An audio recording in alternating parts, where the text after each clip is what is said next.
At 72, my son called me a burden before abandoning me at an abandoned bus station 120 miles from home.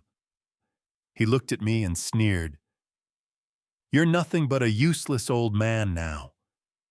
Get out and figure out your own life." I froze as he drove away, leaving me alone with nowhere to turn. That night, I slept behind a trash can. I never returned home, until 2 years later when I stepped out of a luxury car at my son's child's first birthday party. Thank you for tuning in to Dad's Revenge Stories. To help build our community, leave a comment with your city or country.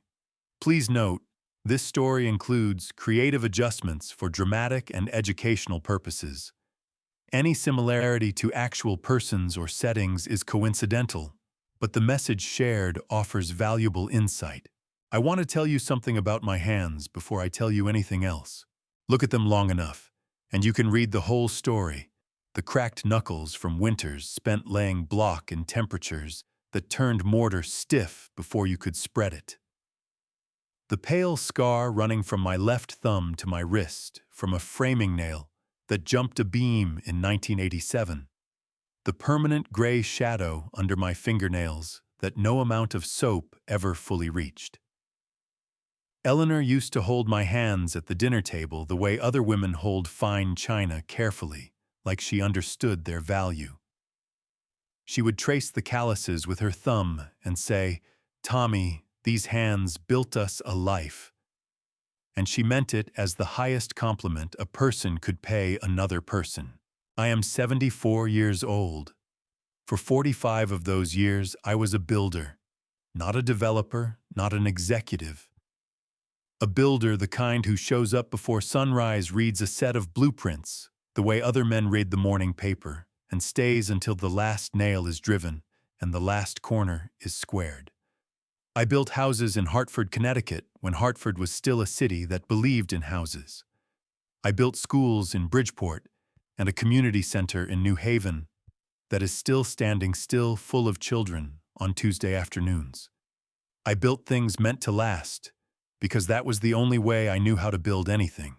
My father taught me the trade the summer I turned 16, out on a job site in East Hartford, where the foreman called him Big Ray, and the other men made way when he walked the scaffolding. He handed me a framing hammer on my first morning and said, "The hammer doesn't care who's holding it. You earn your reputation one nail at a time."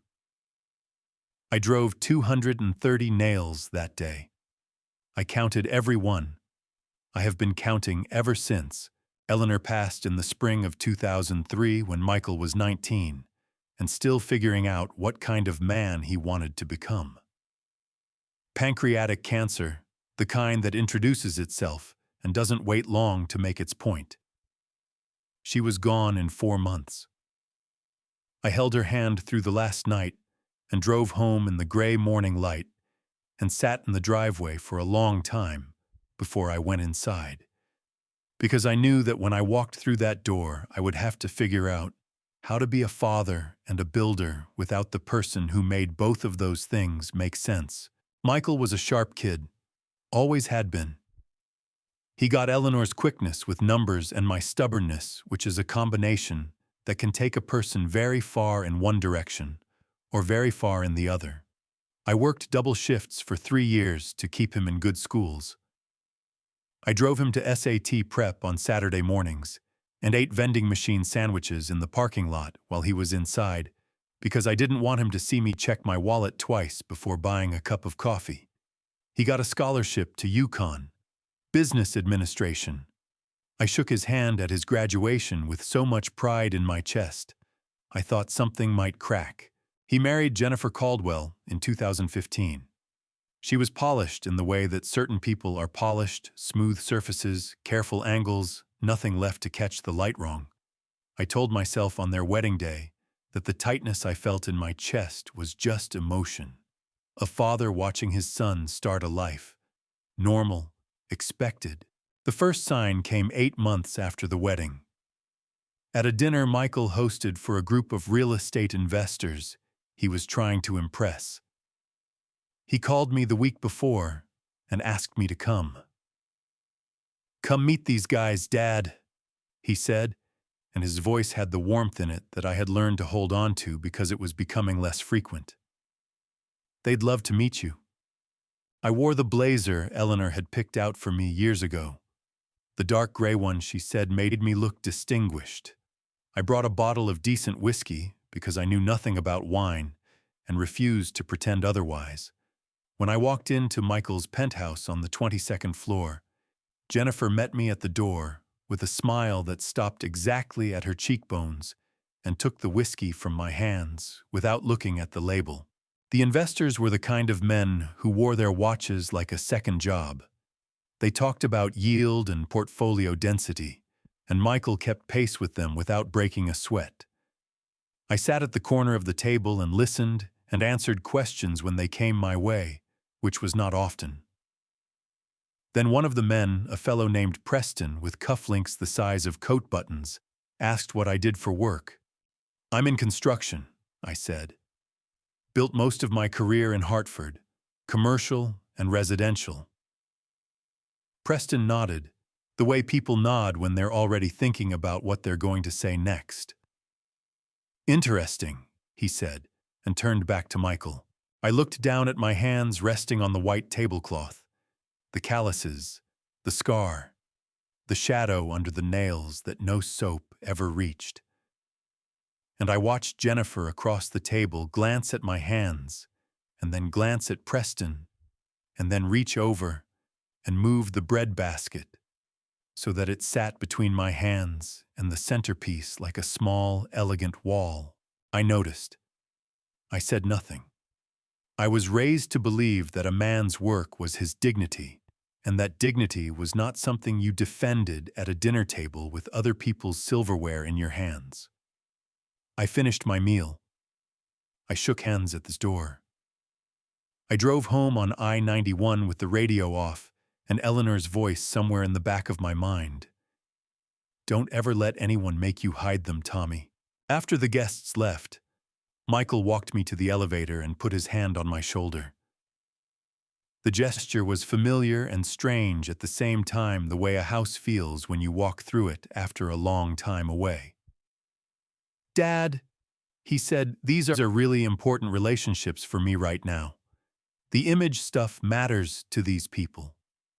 He paused and I watched him choose his next words, the way a man chooses which wire to cut. "Maybe next time a different jacket. Something a little more." He stopped. I looked at my son. He had Eleanor's eyes. He had my jawline. He had $212,000 in business school debt that I had co-signed without blinking, and he was standing in a $4,500 suit asking me to wear a different jacket. "Sure, Michael," I said. "Whatever helps." The elevator doors closed. I rode down 22 floors and walked out into the Hartford night and told myself it was stress. Told myself it was pressure. Told myself that young men building something from nothing sometimes lost their footing and needed time to find it again. I was wrong. It wasn't stress. It wasn't pressure. It was the beginning of something Michael had already decided, and I was the last one in the room to understand it. There is a particular kind of cruelty that never raises its voice. It does not slam doors or throw dishes or say the ugly thing out loud where witnesses can hear it. It works quietly in the space between what is said and what is meant, in the half-second pause before a smile arrives, in the way a person's eyes move to the room before they move back to you. Jennifer Walker, born Jennifer Caldwell, raised in Glastonbury, Connecticut, where the lawns are level and the gutters are always clean, had mastered this kind of cruelty the way some people master a second language, fluently, without accent, without effort. After that dinner party, I started paying a different kind of attention. I noticed that when Michael mentioned me to his colleagues, my profession had developed a habit of disappearing. He was from Hartford now, not from a family of builders. His father had been in real estate adjacent work, a phrase I heard him use at a charity golf event I attended at his invitation, standing near enough to catch it. but far enough that correcting him in front of those men would have cost him something he couldn't afford to lose. I did not correct him. I drove home wondering when Hartford became something to be from, rather than something to be proud of. The summer of 2019, Jennifer became pregnant with Liam. I found out through a text message a photograph of an ultrasound with 3 exclamation points and no other words. I sent back my congratulations and asked when would be a good time to call and talk. The answer came 4 days later. "We're really slammed right now, Thomas. We'll set something up soon." She had started calling me Thomas around the time Michael made his first million. Before that, it had been Dad. I told myself it was hormones, pregnancy stress, rich people problems. I told myself a lot of things in those years that I no longer believe. What I did not know, what I would not learn until much later, sitting across from a young man named Marcus Reed in a small office that smelled like sawdust and black coffee, was that 6 months before the night Michael drove me 120 miles from home, Jennifer had done something at a dinner party of her own. I was not invited to this dinner. I was, in a sense, the entertainment. She had taken a photograph of my hands. I had been sitting at their dining table during one of the rare Sunday visits that still happened in those days, and she had positioned herself across from me with her phone in her lap, and she had taken a photograph of my hands resting on the white tablecloth. The calluses, the scarring, the permanent shadow that 45 years of honest work had pressed into my skin. She had sent that photograph to a group chat of her friends and social circle with a caption I will not repeat here, because the words belong to her and she is welcome to keep them. One of the women in that group chat was named Diana. Diana's husband at the time was a 28-year-old man with a criminal record and no prospects, sitting in a vocational training center in Hartford, trying to figure out if the world had any use for him. His name was Marcus Reed, and Diana showed Marcus that photograph. But I am getting ahead of myself. In the fall of 2021, I still did not know any of this. What I knew was the dinner table. What I knew was Jennifer's hand reaching across to adjust the centerpiece, angling the flower arrangement so that it stood between my hands and the sightlines of whatever guest had come that evening.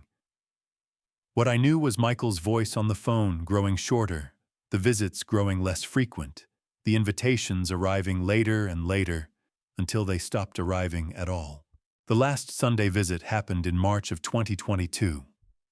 I brought a coffee cake from the bakery on Farmington Avenue that Eleanor had loved, the kind with the brown sugar crumble on top that takes 20 minutes to make properly and means something when you carry it through someone's door. Jennifer accepted it with both hands, and a smile that her eyes refused to join set it on the kitchen counter and turned back to the conversation she had been having with Michael about a rooftop terrace renovation for their Simsbury investment property. I sat at their kitchen island and drank coffee that had gone cold and listened to them talk about square footage and resale value and landscaping contractors. At one point, Jennifer turned to me and said with the brightness of someone who has just remembered a pet in another room, "Thomas, you used to do some of that work, didn't you?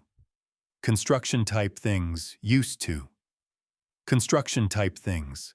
I wrapped both hands around my coffee mug, those hands that had framed the load-bearing walls of 214 residential structures that had poured the foundation of a school where 1,200 children learned to read, that had carried Eleanor to bed on the nights her legs gave out in her final weeks, and I said, "Yes, Jennifer, some of that." Michael was looking at his laptop. He did not look up. I drove home on I-84 that afternoon, with the windows down despite the cold, because I needed the air moving. I stopped at a red light on New Britain Avenue and looked at my hands on the steering wheel and had a conversation with Eleanor that I have had many times since she left, the kind that happens in your chest, rather than out loud. "She's ashamed of me," I told her. "And Michael is letting her be." The light turned green. I drove. 3 weeks after that Sunday, Michael called on a Tuesday evening. His voice had the careful quality of someone reading from a script they have memorized, but not yet performed. He said he had been thinking, and that it might be good for me to get out of Hartford for a while, clear my head, maybe visit the old neighborhood where I grew up. He said he knew how much I missed the pace of things outside the city. He said he wanted to take me himself, make a day of it, father and son. He said it like a gift. He had rehearsed it to sound like a gift. I said yes. Because he was my son, and I loved him, and love makes you say yes to things your instincts know better than to accept. That is the part they do not tell you about being a parent. The love does not protect you. Sometimes the love is exactly what they are counting on. The morning Michael came to pick me up, I made 2 cups of coffee. Old habit. 40 years of making 2 cups every morning, because Eleanor took hers with 1 sugar and just enough cream to turn it the color of caramel, and some habits do not ask your permission before they outlive the person who made them necessary. I stood in my kitchen on Arbor Street and looked at the 2nd cup steaming on the counter, and then I poured it down the drain and carried mine to the window. It was the 14th of November, a Tuesday. The kind of Hartford morning that smells like wood smoke and wet pavement, where the sky sits low and gray like a ceiling that needs replacing. I had packed a small bag the night before, 3 days of clothes, my blood pressure medication, the paperback I had been working through for 2 weeks. Michael had said a few days, maybe a week. Fresh air, he said. A change of scenery. You work too hard, Dad. You deserve a rest. He arrived at 8:45 in a silver Audi I did not recognize. New lease, probably. He was always in a new lease. He came to the door with his hands in his jacket pockets and a smile that sat slightly too high on his face, the way a picture hangs when it has been straightened too many times. "Ready?" he said. I picked up my bag and followed him out. For the first hour, it was almost good.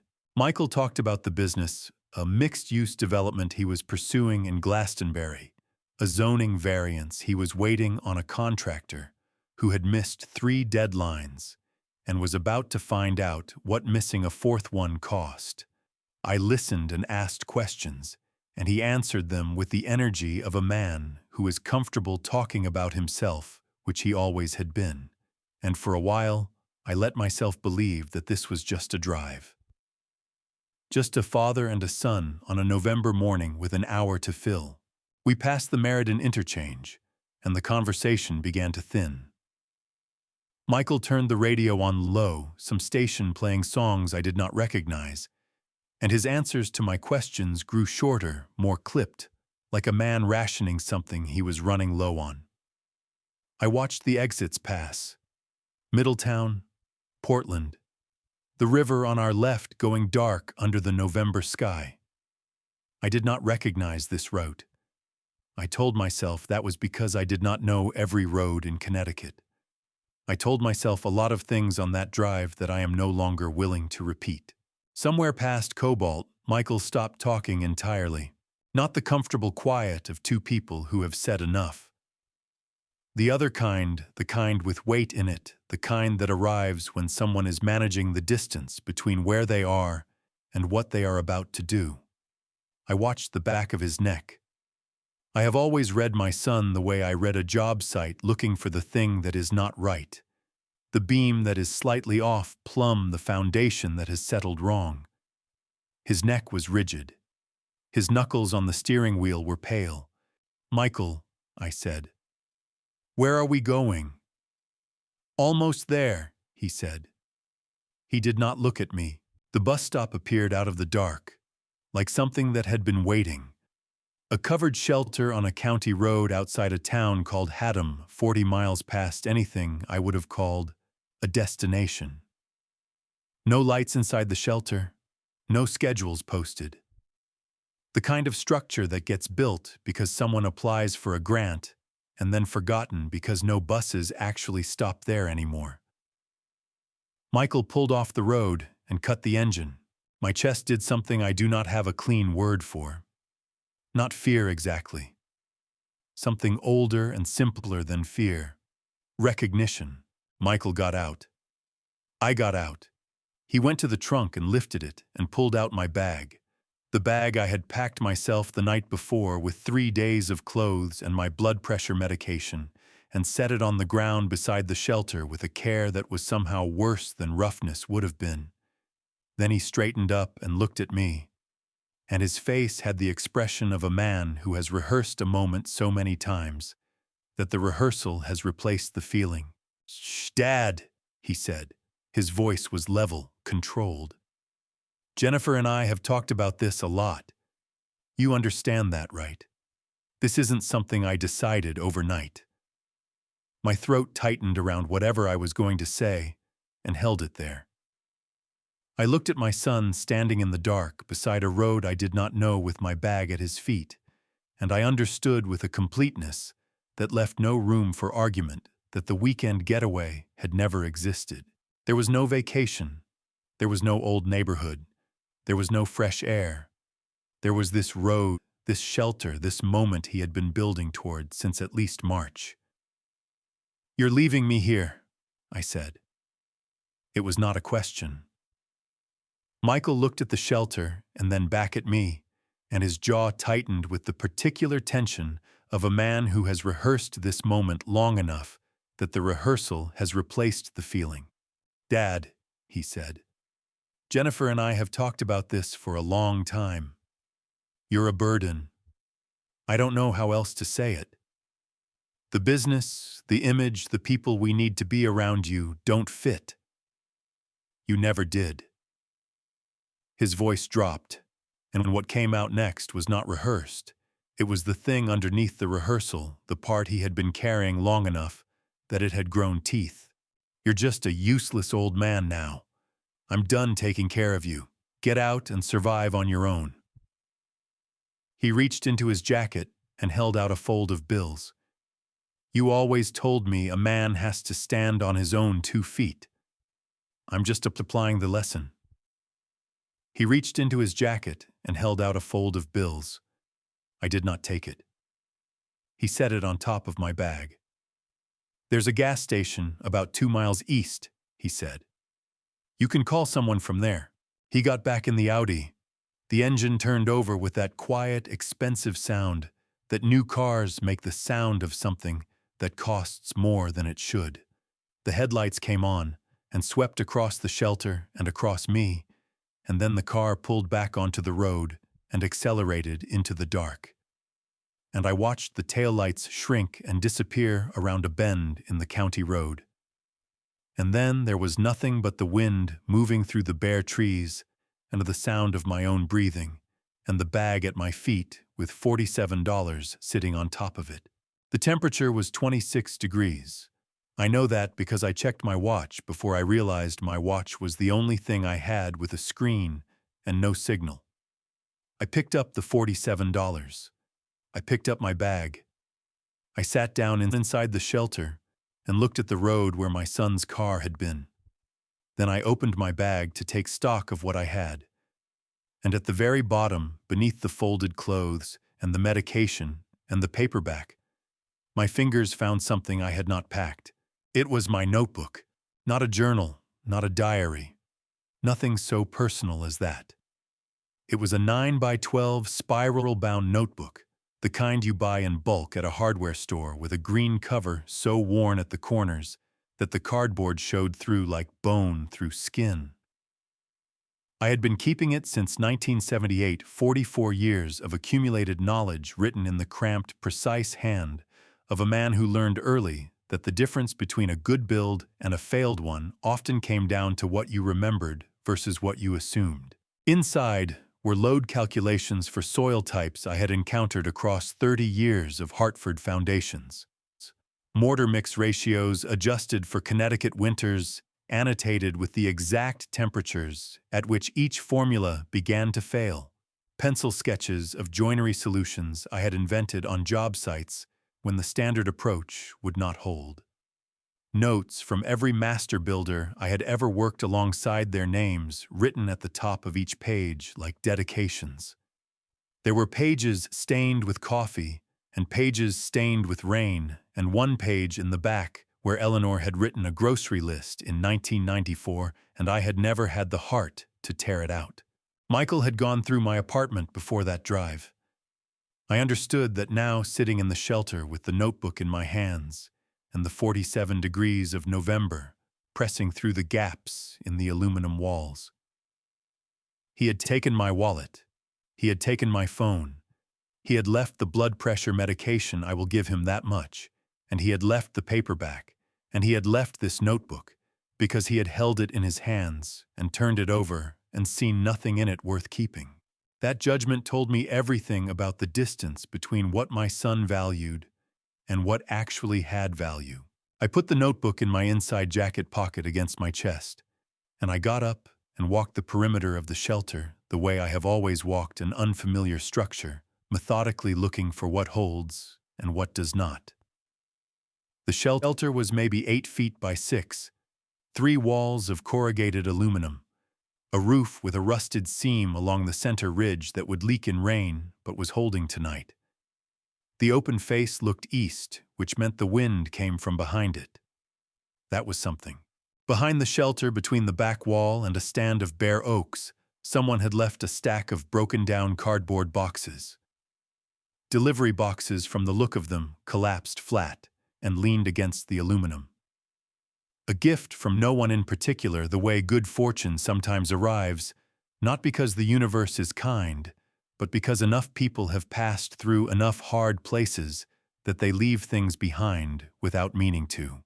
Behind the shelter, pushed against the east wall, was a large commercial trash can, the green plastic kind, that municipalities bolt to concrete pads and forget about. It was positioned exactly where the wind broke around the corner of the aluminum wall, creating a pocket of still air no larger than a man sitting with his knees pulled up. I pulled 2 pieces of flattened cardboard flat on the ground behind it out of the wind with a narrow line of sight to the road between the trash can and the tree line. Then I sat down on the cardboard with my back against the cold plastic and my jacket zipped to my chin, and understood that I was spending the night behind a trash can on a county road in Connecticut at 72 years old because my son had decided I was a burden and had acted accordingly. What I had, $47 in mixed bills, 3 days of clothing, blood pressure medication enough for 2 weeks, 1 worn paperback, 1 notebook containing 44 years of professional knowledge, 1 watch. The jacket on my back, which was a good one wool blend, bought the winter before warm enough for temperatures down to about 20 degrees if you kept moving. What I did not have: a phone, identification, a clear sense of what came next. What I did have, which does not appear on any inventory list, but which I have carried since I was 16 years old, standing on a scaffold in East Hartford, watching my father read a set of blueprints in the wind, the understanding that a foundation is only as good as the ground it sits on, and that the first job always, in every situation, is to understand the ground. The temperature dropped another 2 degrees around midnight. I know because my joints told me the way they have told me the temperature every winter since I turned 50, a biological thermometer I did not ask for and cannot return. I pulled my knees up inside my jacket and thought about Eleanor. Not with grief, I was past the sharp grief by then, 9 years out from losing her. With something quieter. Gratitude, maybe, that she was not alive to know about this night. That she did not have to sit somewhere warm and understand what her son had done with the man she loved. Around 2 in the morning, headlights appeared on the county road. A vehicle moving slowly, much slower than the road, required the way a car moves when the driver is looking for something, rather than going somewhere. It came from the west, from the direction Michael's car had gone, and it rolled past the shelter at a speed that made my chest tighten with a sudden, violent hope that I had not expected to feel. The headlights swept across the tree line, across the shelter. I raised my hand, a reflex, the way you raised your hand at something you need, but the vehicle did not slow further. It continued east, and its taillights shrank in the dark, two red points growing smaller until the bend in the road took them, and then there was nothing. I sat with my hand still raised for a moment. Then I lowered it. I did not know whose car that was. I would not know for 2 more years. What I knew in that moment was the specific weight of a hope that arrives and departs in the same breath, and I filed it away in the part of myself that stores things I cannot yet explain and may need later. The cardboard held my body heat better than I had expected. I slept in intervals 40 minutes, then awake, then 30 minutes. Then awake the way I have always slept on job sites when a pour needed monitoring.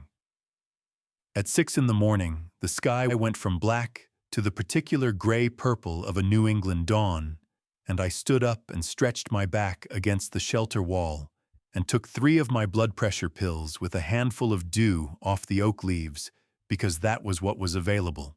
Then I picked up my bag, put the notebook back against my chest, and walked east toward the gas station my son had mentioned. 2 miles. I counted my steps the way I once counted nails. It gave the walking a purpose. I had gone perhaps a quarter mile when I heard a truck slow behind me, and a window come down, and a voice say, with the careful uncertainty of a man who cannot quite believe what he is seeing, "Sir, excuse me. Sir, is that Thomas Walker?" I turned around slowly the way you turn when you are not entirely sure the voice is real. The truck was a Ford F-250, maybe 10 years old, with a ladder rack across the bed and Hartford County mud on the wheel. Wells, the truck of a man who works for a living and does not apologize for it. The window was down, and the driver was leaning across the passenger seat, squinting at me through the early light, with an expression caught somewhere between disbelief and something that looked very much like relief. He was in his early 50s. Dark work jacket company logo on the chest I could not read from where I stood. A face that had spent considerable time outdoors, weathered at the temples, calm around the eyes the way faces get when they have absorbed enough hard weather to stop being surprised by it. "Robert," I said. He was out of the truck before I finished saying his name. Robert Hayes had been 22 years old the summer I taught him to set a foundation on a job site in Wethersfield. It was 1992, and he was the youngest man on my crew, and the most frightened, though he worked hard not to show it. He had a habit of measuring twice and then measuring a third time because he was afraid of what I would say if the numbers were wrong. I had taken him aside on the 3rd day and told him that a man who is afraid to make a mistake will spend his whole life making the small ones because he never risks the large ones. He had looked at me with the particular expression of a young person receiving information they do not yet have the experience to fully use, and he had nodded. And by the end of that summer, he was the most precise worker on my crew. 30 years. He had filled out through the shoulders, and his hair had gone mostly gray, but he had the same way of standing weight forward, hands ready, like a man always half a second from being useful. He grabbed my bag before I could protest. "Mr. Walker." His voice broke slightly on the second word, and he cleared his throat hard. "What in the how long have you been out here?" "Since last night," I said. The way his face moved through what I had just told him, the math of it, the implications reminded me of watching a building settle. A series of small adjustments, each one changing the load on the next. "Get in the truck," he said.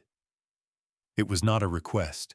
The heat inside the cab hit me like walking through a door I had forgotten existed. Robert cranked it higher without asking and pulled back onto the county road heading west. He did not ask me immediately what had happened. He drove for about 4 minutes while the heater worked, and my hands stopped aching. And then he said, "Was it Michael?" I looked out the passenger window at the Connecticut morning frost on the field grass. A barn in the distance with a gambrel roof I would have built differently. "Yes," I said. Robert's jaw tightened. His right hand gripped the wheel once hard, then released. "Okay," he said. Just that. The single syllable of a man who has decided something without needing to announce it. He drove me to a white clapboard church on Route 9 outside Middletown, the kind of New England church that has been repaired so many times it has become a record of every generation that needed it. The sign out front read, Shepherd's Crossing Community Church, and below that on the changeable letterboard, someone had put, Every foundation begins with one true thing. I stared at that sign for a moment longer than made sense. Pastor Eugene Whitfield met us at the side door. He was 60 years old and built like a man who had done physical work earlier in life and carried the posture of it still broad through the chest. Deliberate in his movements, with large hands that wrapped around mine when he shook it and held on one beat longer than a formal greeting required. His eyes were the particular shade of brown that holds light rather than reflecting it. He looked at me the way very few people had looked at me in recent years, directly, without calculation, without the preliminary scan that checks your clothes and your shoes before it checks your face. Eugene Whitfield, he said. Most people call me Pastor Gene. Come inside, Mr. Walker. Robert called ahead. The room he took me to was small, a study behind the sanctuary, with 2 armchairs and a wood stove that was already burning, and a shelf of books that had been read rather than displayed. He brought coffee without asking, and set it on the table between the chairs, and sat down across from me, and waited. Not the performative waiting of someone demonstrating patience. The real kind, the kind that has no agenda behind it. I told him the shape of it. Not everything, not yet. The drive, the shelter, the $47, the night. He listened with his elbows on his knees and his coffee forgotten in his right hand, and when I finished, he was quiet for a moment with the quiet of a man processing weight. "How are your hands?" he asked. I looked down at them. Stiff from the cold, the knuckles swollen slightly, the way they got every winter now. "They work," I said. Good." He nodded once. "Then you still have your most important tools." He offered me the room behind the study, a small space with a cot and a window that looked out on the church's side garden, dormant now in November, but with the structure of something that bloomed well in the right season. Clean sheets, a working radiator, a hook on the back of the door. That night, after Robert had gone home and the church was quiet, Pastor Gene knocked on the door and came in and sat in the single chair by the window. He had something on his mind. I could see it in the way he held his coffee, both hands, elbows on his knees, the posture of a man carrying something he has decided to set down. "Last night," he said carefully. "Around 2 in the morning. I was up, I keep odd hours, always have. I was in the sanctuary, and I looked out the east window." He paused. There was a car on the county road, moving very slowly past the shelter, slower than the road required. My chest went still. "When it stopped," he said, or nearly stopped.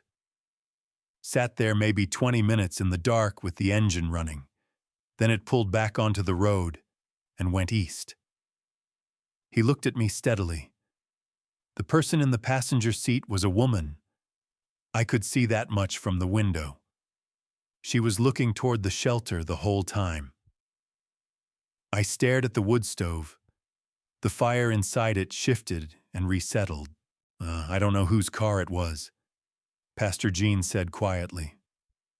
"I don't know if it matters." He stood and picked up his coffee. "I just thought you should know that someone came back, even if they didn't come far enough." He said night and closed the door. I sat on the cot in the small warm room and pressed my hand flat against the notebook in my jacket pocket and thought about a woman sitting in a dark car 20 minutes from a bus shelter, looking at the dark and choosing the road home. I did not sleep again that night, but I was warm. And in the morning, there would be work to do. Robert picked me up at 7 the next morning and drove me to a building on Flatbush Avenue in Hartford that had been losing the argument with time for about 15 years. Hayes Vocational Center.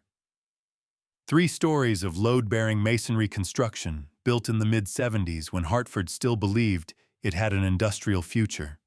The brick was good Chicago common, the kind that was fired hotter and longer than modern brick and would outlast anything built in the last 30 years if someone bothered to repoint the mortar joints, which no one had. The windows on the second floor had been replaced with the wrong size frames, leaving gaps that had been filled with expanding foam insulation that had since yellowed and shrunk away from the edges. The front entrance had a concrete step that had heaved and cracked from frost damage, a fixable problem that had been left unfixed long enough to become a liability. A sign above the door read, Hayes Vocational Center Building Futures, with the word Futures hanging at an angle because one of its mounting screws had pulled free from the brick. I stood on the sidewalk and looked at the building for a long time without speaking. Robert stood beside me with his hands in his jacket pockets. I know how it looks, he said.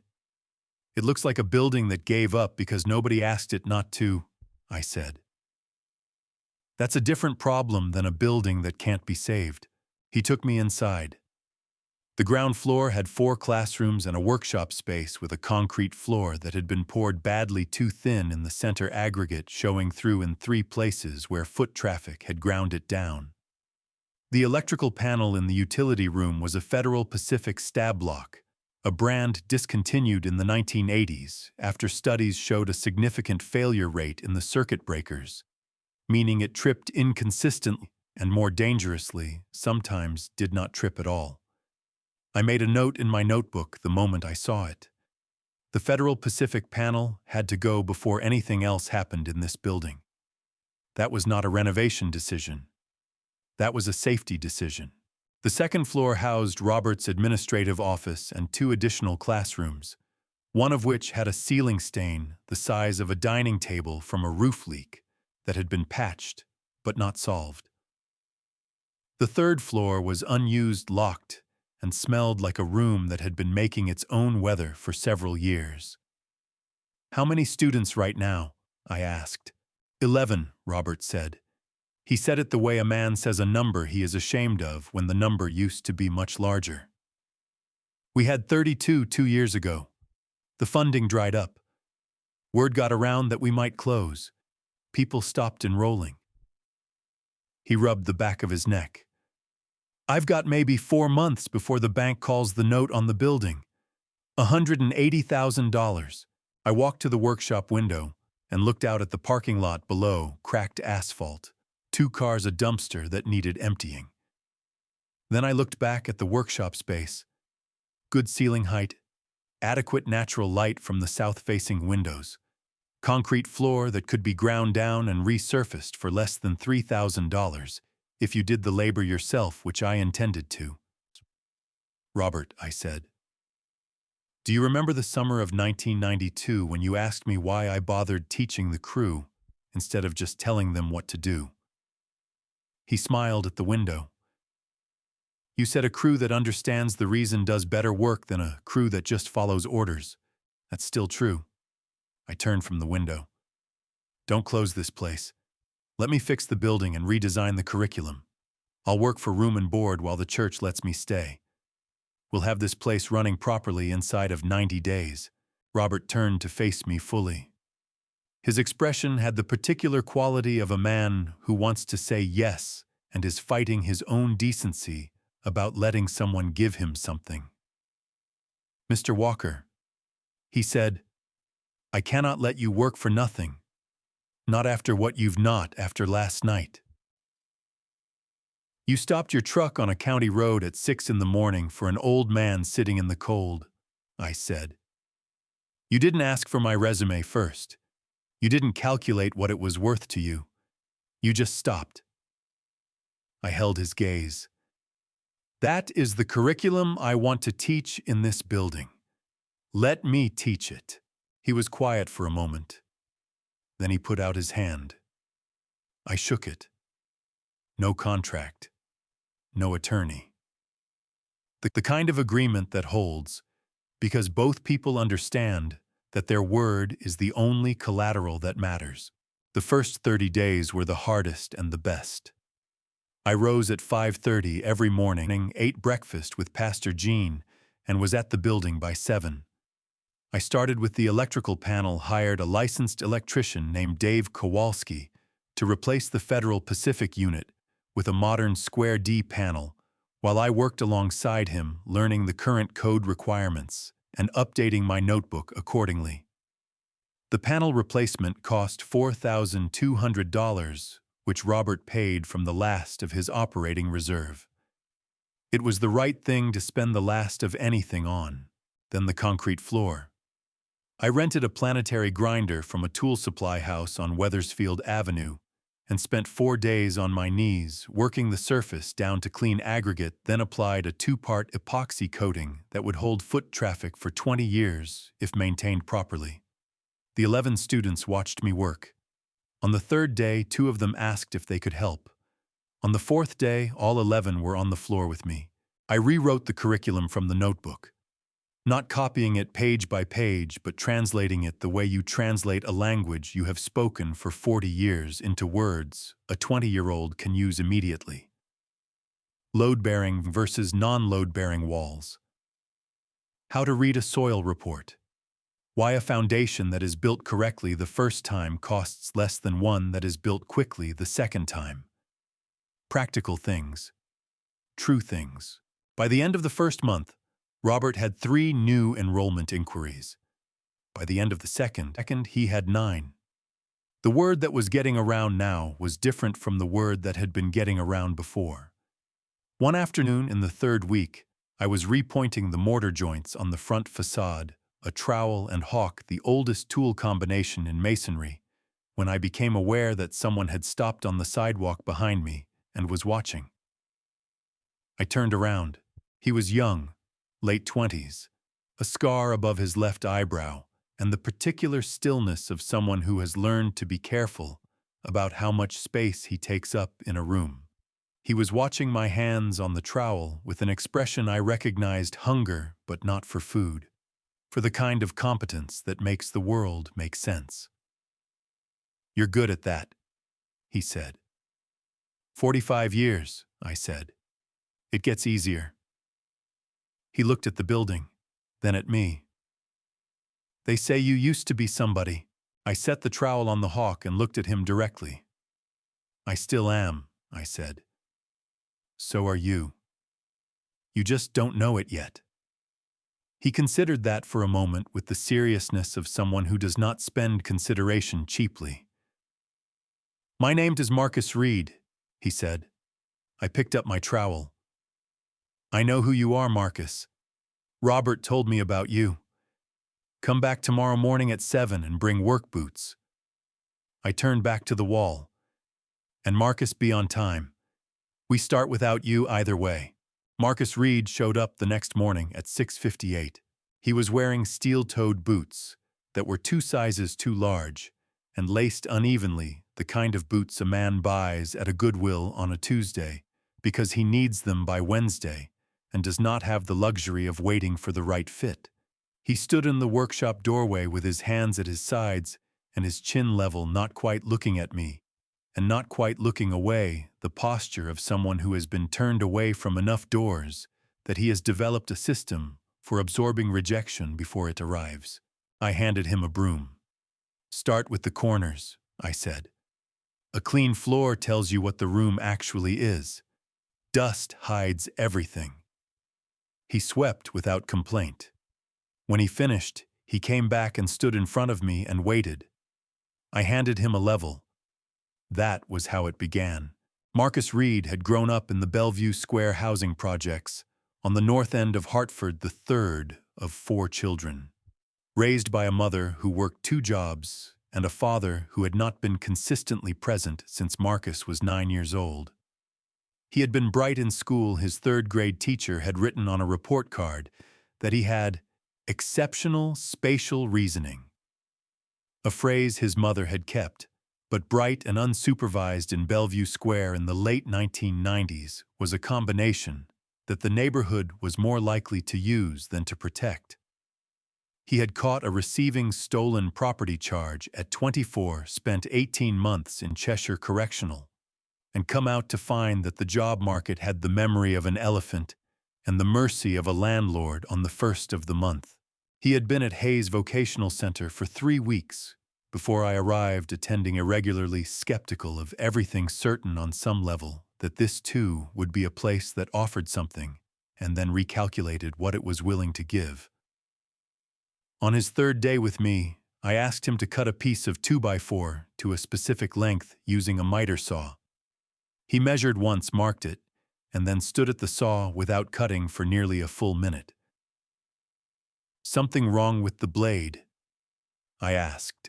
"No." He kept his eyes on the mark. "I don't want to cut it wrong." I walked over and stood beside him. "Marcus, look at me." He did.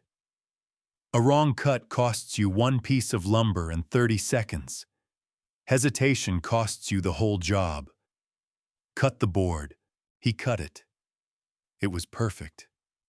Within 1/32 of an inch, which for a first cut on a miter saw is as good as it gets.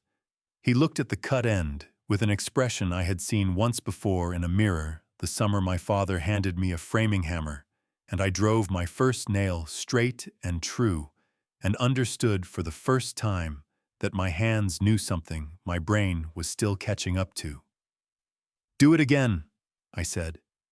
"Different length. Faster." By the end of that week, he was cutting to tolerance every time. By the end of the second week, he was teaching the method to the student beside him, without being asked, which told me everything I needed to know about what Marcus Reed was capable of when someone gave him a reason to believe the effort would count. He was not easy. I want to be honest about that. There were mornings he arrived late, smelling like a night that had not gone well, and I sent him home and docked the day from his attendance record, the same as I would have docked any other student, because treating a man differently than his peers is not kindness. It is a different kind of dismissal. There was one afternoon in February when he threw a hammer across the workshop after a measurement came out wrong 3 times in a row, and the hammer hit the wall 2 feet from where Robert was standing. And I walked across that floor and looked Marcus Reed in the eye from about 18 inches away and said in the voice I used for situations where volume would be a waste of energy, "You do that one more time and you're done here. Not because I don't believe in you. Because I do, and men I believe in do not throw tools." His chest was heaving.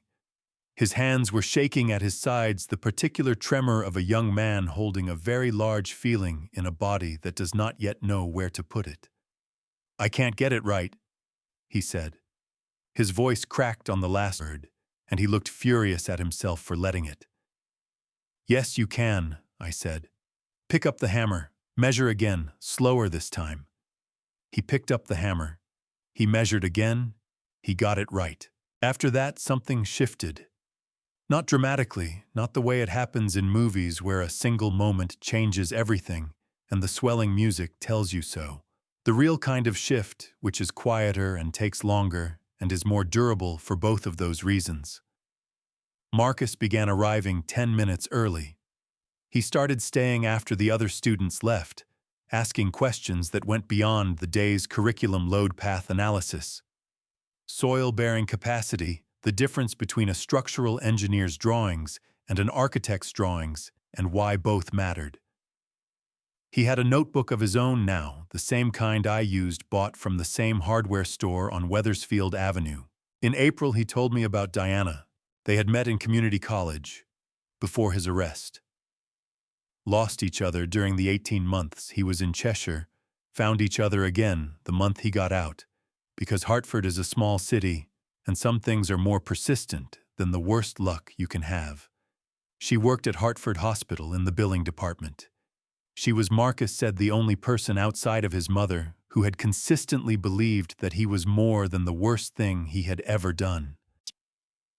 "She sounds like someone worth being better for," I said. Marcus looked at the floor and then back at me. "She is," he said quietly. "She's the reason I came here." He paused. "She heard about this place from a woman in her from a friend, and she told me to go." He stopped himself mid-sentence in a way that I noticed, but did not push on. There was something he was not yet ready to say. I had learned in 45 years of working alongside men that the things a person is not yet ready to say have a way of finding their moment without being forced. By June, Marcus had completed the full curriculum with the highest evaluation scores Robert had ever recorded. He could frame a wall, set a foundation, read a structural drawing, and calculate a load path without a calculator. He could also, I had noticed, do arithmetic in his head at a speed that had nothing to do with what I had taught him. And he was reading financial materials after hours, not textbooks. The real ones. The kind of dense industry publications that most people in construction never open, because the building side and the money side of the business are kept deliberately separate by the people who benefit from that separation. One evening in late June, he sat across from me in the small office that smelled like sawdust and black coffee and said 6 words that I had not seen coming. "Mr. Walker, I want to invest in you." I looked at him for a long moment. "Marcus," I said, "I'm 72 years old." "I know exactly how old you are," he said. He did not smile. "That's not what I asked." I looked at Marcus Reed across that small desk for a long moment and tried to find the joke in what he had just said. There was no joke. Marcus had the face of a man who had thought about this long enough that he was past the part where it felt uncertain. He reached into the canvas bag he carried everywhere and set a folder on the desk between us. Inside was a single printed page, a summary of his personal investment account, accumulated over 3 years of careful saving while working night shifts at an Amazon distribution center in Windsor Locks after his release from Cheshire. The number at the bottom of the page was not large by the standards of the people Michael did business with.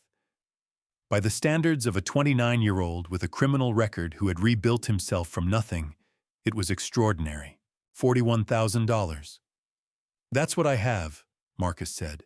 "I know it's not enough on its own, but I've been talking to 2 other investors, men I met through a small business development workshop at the Hartford Public Library. Between the 3 of us, we can put together $3.5 million. I sat back in my chair. The wood stove in the corner was ticking as it cooled, and outside the window, Flatbush Avenue was doing its early evening business. A delivery truck, double-parked 2 women talking outside the laundromat, a kid on a bicycle navigating the gap between them with the confidence of someone who has done it 1,000 times. "Marcus," I said carefully, "what exactly are you proposing to invest in?" "Walker Legacy Construction," he said. I had not named it yet. He had named it for me. "You," he continued, "and Robert and the graduates of this program. A construction company built on the curriculum in that notebook. We take contracts the big firms won't touch because the margins are too thin or the neighborhoods are too complicated. We do the work right. We build the reputation. Within 3 years, we are the firm that every municipal contract in Hartford wants to use because we are the only ones who consistently deliver." He paused. "I've run the numbers 4 times. It works." I looked at this young man, who 6 months ago had been unable to cut a board without freezing at the saw, and I understood something that does not translate easily into words, the particular feeling of watching a person become fully themselves. It is like watching a foundation settle into solid ground. You can see the moment it stops moving and starts holding. "There's something else," Marcus said. His voice changed register slightly lower, more careful. He reached into the canvas bag again and set his phone on the desk, face up. On the screen was a photograph. I recognized my own hands. The photograph had been taken from below table level, at an angle that caught the overhead light falling across the knuckles. The scar from the framing nail, the gray shadow under the fingernails that no amount of soap had ever reached. It was a precise photograph, deliberate. The kind that requires a moment of decision before you take it. I picked up the phone. My chest was doing something I had no clean name for. Not anger, exactly. Not hurt, exactly. But the specific feeling of having a private thing made into a public object without your knowledge or permission. "Where did this come from?" I asked. My voice came out level. I was grateful for that. "Diana," Marcus said. "She received it in a group chat." He watched my face carefully. "About 8 months ago, from a contact saved as Jenny W. Jenny W. Jennifer Walker, born Jennifer Caldwell. Raised in Glastonbury, Connecticut, where the lawns were level and the gutters were always clean." "The caption," I asked. Marcus pressed his lips together. "I'd rather not repeat it, Mr. Walker. It was not kind." He picked up the phone and turned the screen face down on the desk. "Diana almost didn't tell me. She said she was afraid it would hurt you, but I told her you were the kind of man who needed to know the full foundation before you could build on it." He looked at me steadily. "That's what you taught me." I stood up and walked to the window. The delivery truck had found a parking spot. The 2 women outside the laundromat had gone inside. The kid on the bicycle was gone. Flatbush Avenue was just an avenue, now ordinary and indifferent the way streets are when you need them to be something more. Eleanor's voice arrived the way it always did not. As a sound, but as a certainty, the way you know the temperature of a room the moment you walk into it. "Don't ever let anyone make you hide them, Tommy." I pressed my right hand flat against the window glass. The cold came through immediately, the November cold still living in the walls of this building, the way cold always lives in Hartford walls. I held my hand there until the feeling passed through me and out the other side. Then I turned around. "Diana showed you this 8 months ago," I said, "and you waited until now to tell me." "I wanted to earn the right to tell you," Marcus said simply. "I didn't want to come to you with bad news about your family until I could also come to you with something worth building toward." His jaw was set.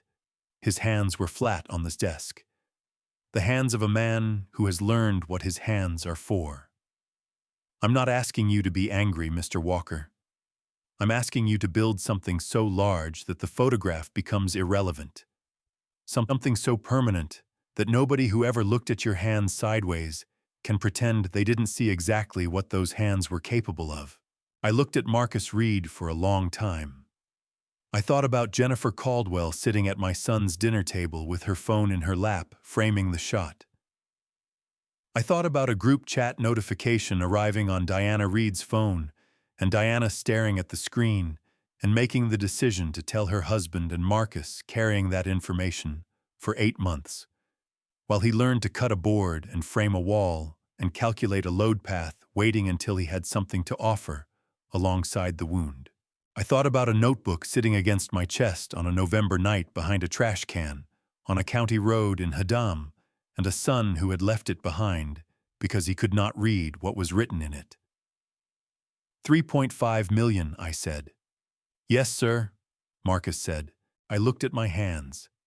The calluses, the scar, the shadow under the nails.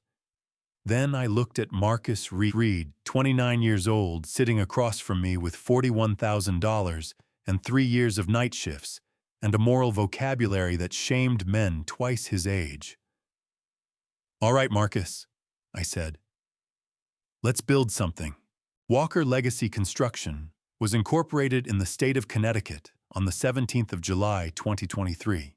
The paperwork took 11 days, and cost $450 in filing fees, which Marcus paid from his personal account, and recorded in a spreadsheet with the precision of a man who understands that every dollar in the early life of a company is a decision, not an expense.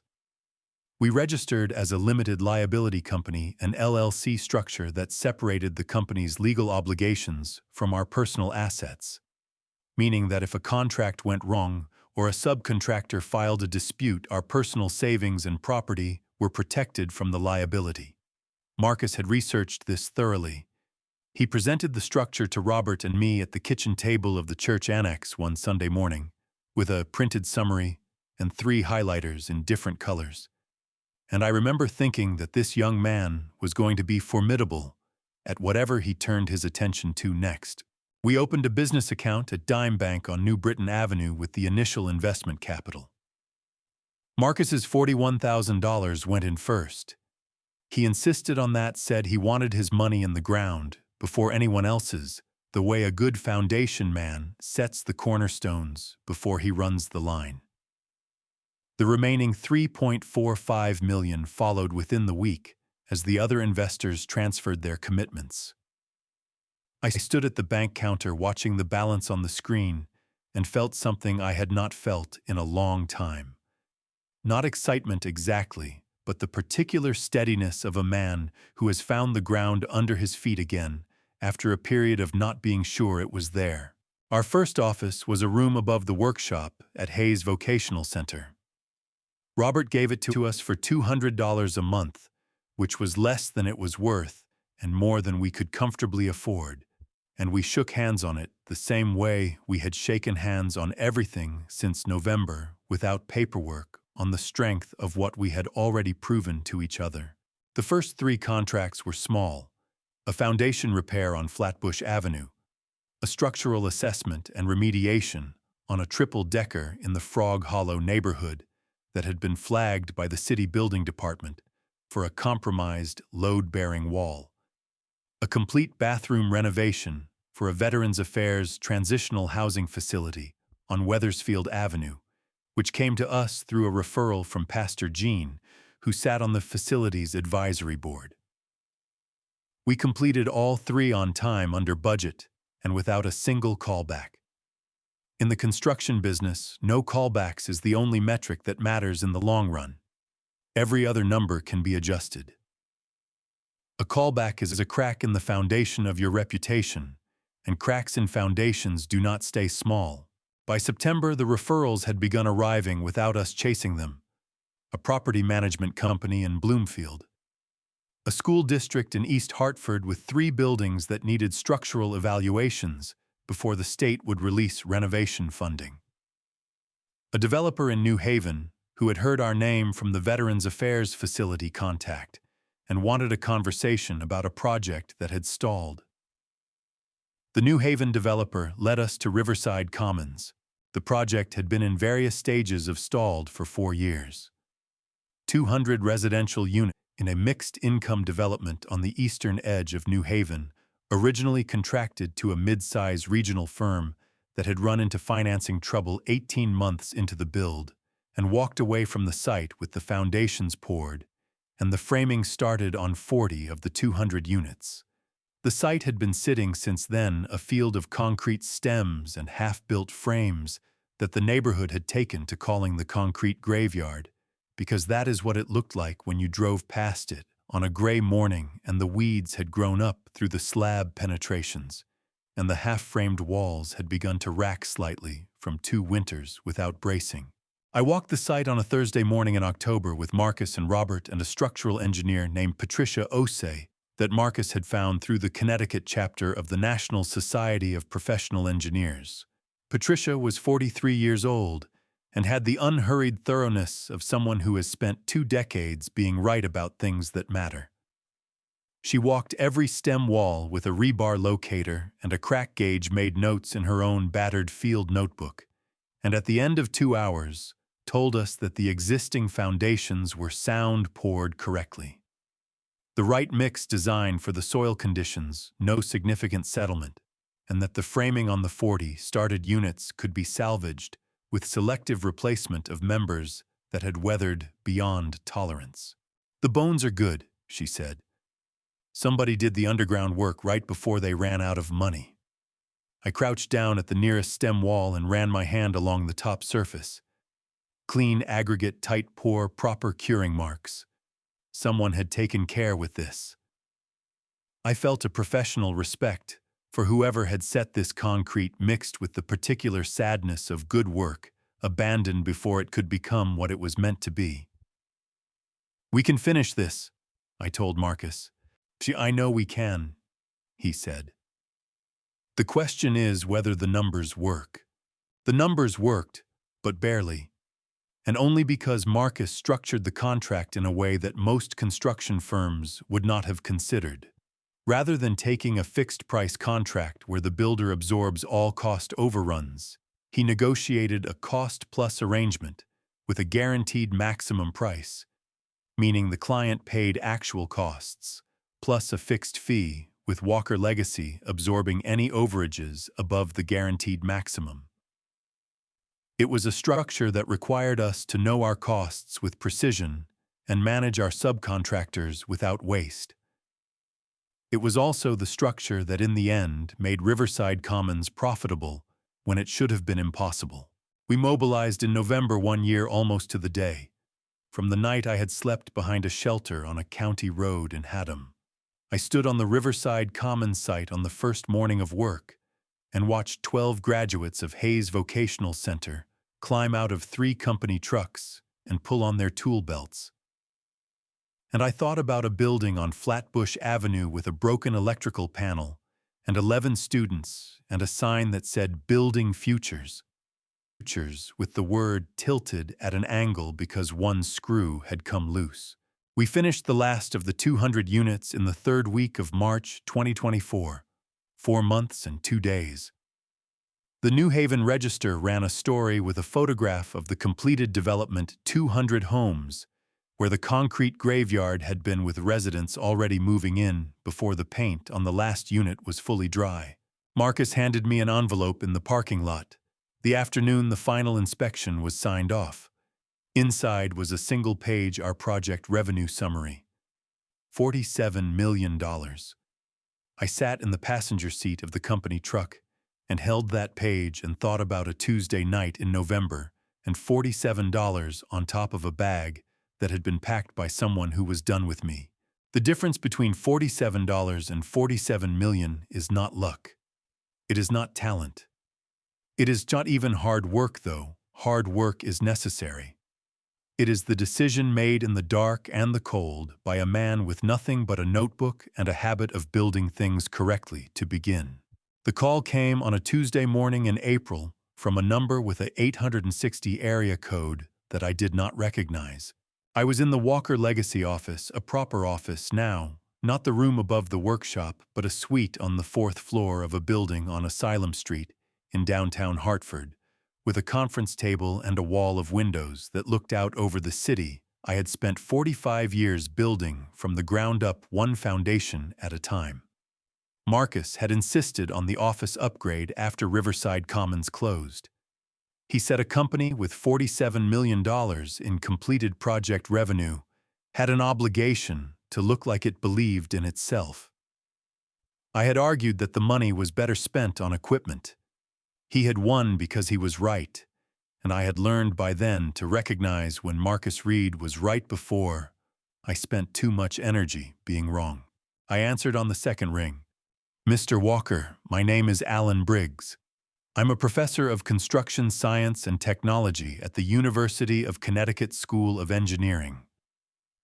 I apologize for calling without introduction, but I've been trying to find the right way to reach you for about 6 weeks." He had the careful diction of an academic who has spent decades making complicated things accessible to people who did not come preloaded with the vocabulary. "I've been reviewing a curriculum document that was submitted to our department by a Mr. Robert Hayes. He indicated it was developed from your personal field notes.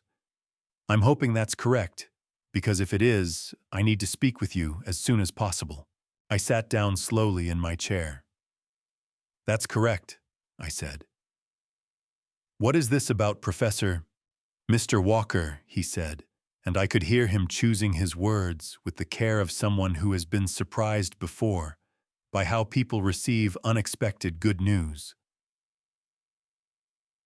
I've been in construction science education for 27 years.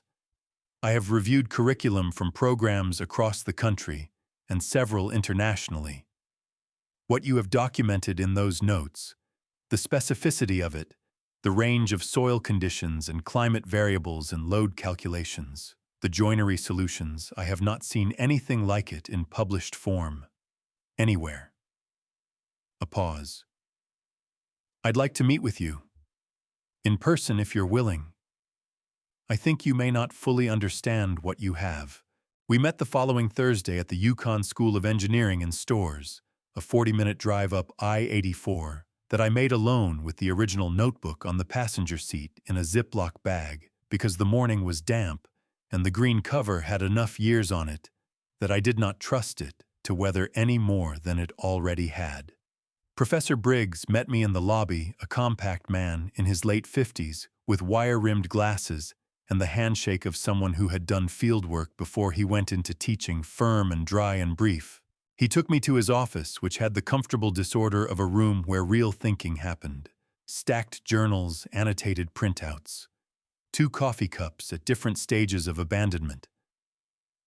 He had printed sections of Robert's submission and marked them with a red pen in the dense, questioning way of a man who was not finding errors but finding things he wanted to understand more deeply. I set the original notebook on his desk. He looked at it for a moment before he touched it. The way you look at something you have been told is valuable and are still calibrating whether to believe it. Then he opened the cover and turned the first pages slowly, and his expression did the thing that expressions do when a person encounters something that reorganizes their understanding of a subject they thought they knew well. Mr. Walker, he said without looking up, do you understand what intellectual property rights mean in the context of a document like this? Tell me what you need me to understand, I said. He looked up then. Under the United States Copyright Act, a work is protected from the moment of its creation without registration. You created this document over decades of professional practice. The knowledge in it belongs to you legally, unambiguously, completely. No institution, no publisher, no university can reproduce or distribute it without your explicit permission. He set the notebook down carefully. What I am proposing is that the University of Connecticut license the rights to this material for use in our construction science curriculum, and that we work with a technical publisher to produce a formal edition for national distribution. The licensing fee based on comparable agreements our office has reviewed would be in the range of $2.4 million. The number sat in the room between us for a moment. Robert Center gets the textbook free, I said. Permanently, that's a condition. Professor Briggs did not hesitate. We can put that in the agreement. Then I'm interested, I said. The licensing agreement took 6 weeks to finalize, reviewed by a Hartford intellectual property attorney named Sandra Chu, who Marcus had identified through the Connecticut Bar Association's referral service. The agreement granted Yukon exclusive educational licensing rights for 15 years, with Walker retaining all commercial rights and the right to revoke upon breach. $2.4 million paid in 2 installments, half on signing, half on delivery of the annotated master document. On the afternoon I signed, I drove back to Hayes Vocational Center on Flatbush Avenue and sat in the parking lot for a while. The Building Futures sign above the door had been repaired months ago. Both mounting screws replaced the letters level. I looked at that sign and thought about a bag packed by someone who was done with me, and a green notebook at the bottom of it, and a son who had held that notebook in his hands on the morning he decided to leave his father on a county road in November, and had set it back down because he could not read what was written in it. I went inside and found Marcus at his desk, and set a copy of the signed agreement in front of him without explanation. He read the first page and then looked up with the expression of a man who has just had a piece of arithmetic confirmed that he had suspected for a long time, but had not quite trusted himself to believe. 2.4 million, he said. For the notebook, I said. The one he left in the bag. Marcus set the paper down on his desk and pressed both hands flat on it, and looked out the window at Flatbush Avenue for a long moment. His jaw tight, his eyes bright with something that was not quite anger and not quite satisfaction, but lived in the neighborhood of both. Mr. Walker, he said finally, his voice low and even. I want you to know that I am very glad you taught me how to build things, because right now I am feeling something that requires a very solid foundation not to collapse under. I understood exactly what he meant. I felt it too. I just had 45 more years of practice holding it upright. The television studio in Midtown Manhattan was the most aggressively air-conditioned room I had ever been in, and I have spent 45 years working in unfinished buildings in January. Marcus had driven me down from Hartford the night before, and we had stayed at a hotel on 8th Avenue that cost more per night than I had spent on groceries in a given month for most of my adult life. I had slept adequately and eaten the continental breakfast, standing at the window, watching the city do its early morning business 8 floors below, and I had put on the navy suit that our office manager, a practical woman named Carol Hendricks, had strongly suggested I purchase after Riverside Commons closed. I had resisted for 3 months. Then I had bought it. Carol had the particular gift of being right about things without needing to say so more than once. The producer who met me in the lobby was named Jesse 20-something, with the contained energy of someone managing 17 things simultaneously and making it look like 12. He walked me through the studio, explained the setup, 2 chairs, soft lighting a camera that would be close enough that I should not look directly into it, but should look at the interviewer instead. Which is something that apparently requires instruction for people who have not done this before. I had not done this before. Sandra Okafor was already in her chair when they brought me to the set. She stood when she saw me. That is the detail I remember most clearly, that she stood. She was 38 years old, with the composed alertness of someone who has spent a career in rooms where things happen and has learned to be fully present for all of them. She shook my hand with both of hers and said, "Mr. Walker, thank you for making the drive. I've been looking forward to this conversation for 3 weeks." "What happens in 3 weeks?" I asked. She smiled. "That's when I read the Riverside Commons piece in the Register and spent the rest of the afternoon canceling other things so I could start tracking you down." We sat. The lights came up.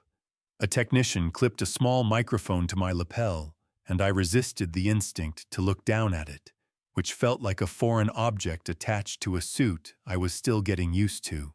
Sandra opened with the practical questions: Walker legacy, the company structure, the Riverside Commons project, the curriculum, and the Yukon licensing agreement. I answered the way I answer questions on a job site, directly with enough detail to be useful and not enough to be wasteful. Then she looked up from her notes. "Mr. Walker," she said, "you founded this company at 72 years old. Walker Legacy has completed projects worth nearly $50 million in less than 2 years. You've created employment for over 60 Hartford residents, most of them from programs like Hayes Vocational Center. And you did all of this starting from essentially nothing." She paused in the way of a person who has chosen her next words carefully and is giving them room to land. "What made you start over at 72? The studio was very quiet. The kind of quiet that a room full of people produces when they have all decided at the same moment to stop moving. I looked at Sandra Okafor across the narrow space between our chairs.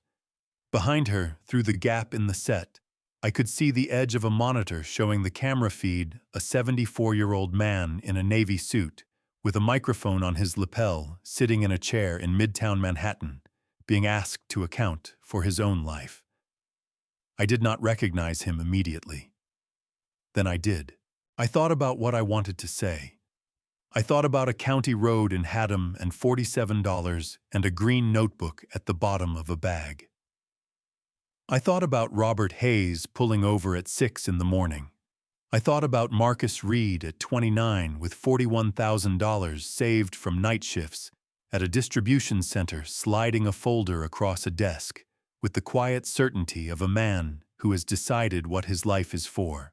And then I said the thing that had been true since November of 2022, the thing I had understood completely only in the last few months, the thing that felt when I said it out loud in that air-conditioned room in Manhattan, like setting the final stone in a foundation that had taken 2 years to build. One day I realized I had not lost everything, I said. I had only lost the place I called home. And those are very different things.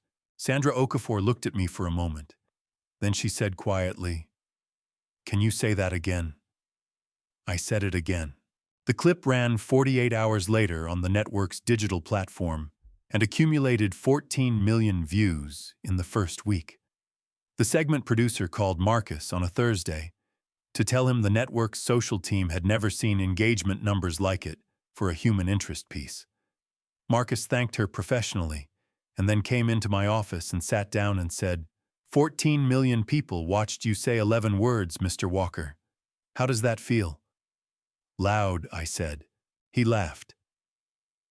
It was the laugh of a young man who has been through enough that real laughter, when it comes from somewhere genuine. "Robert called," he said. "He's had 41 enrollment inquiries since Tuesday. The center's phone has not stopped." I thought about that.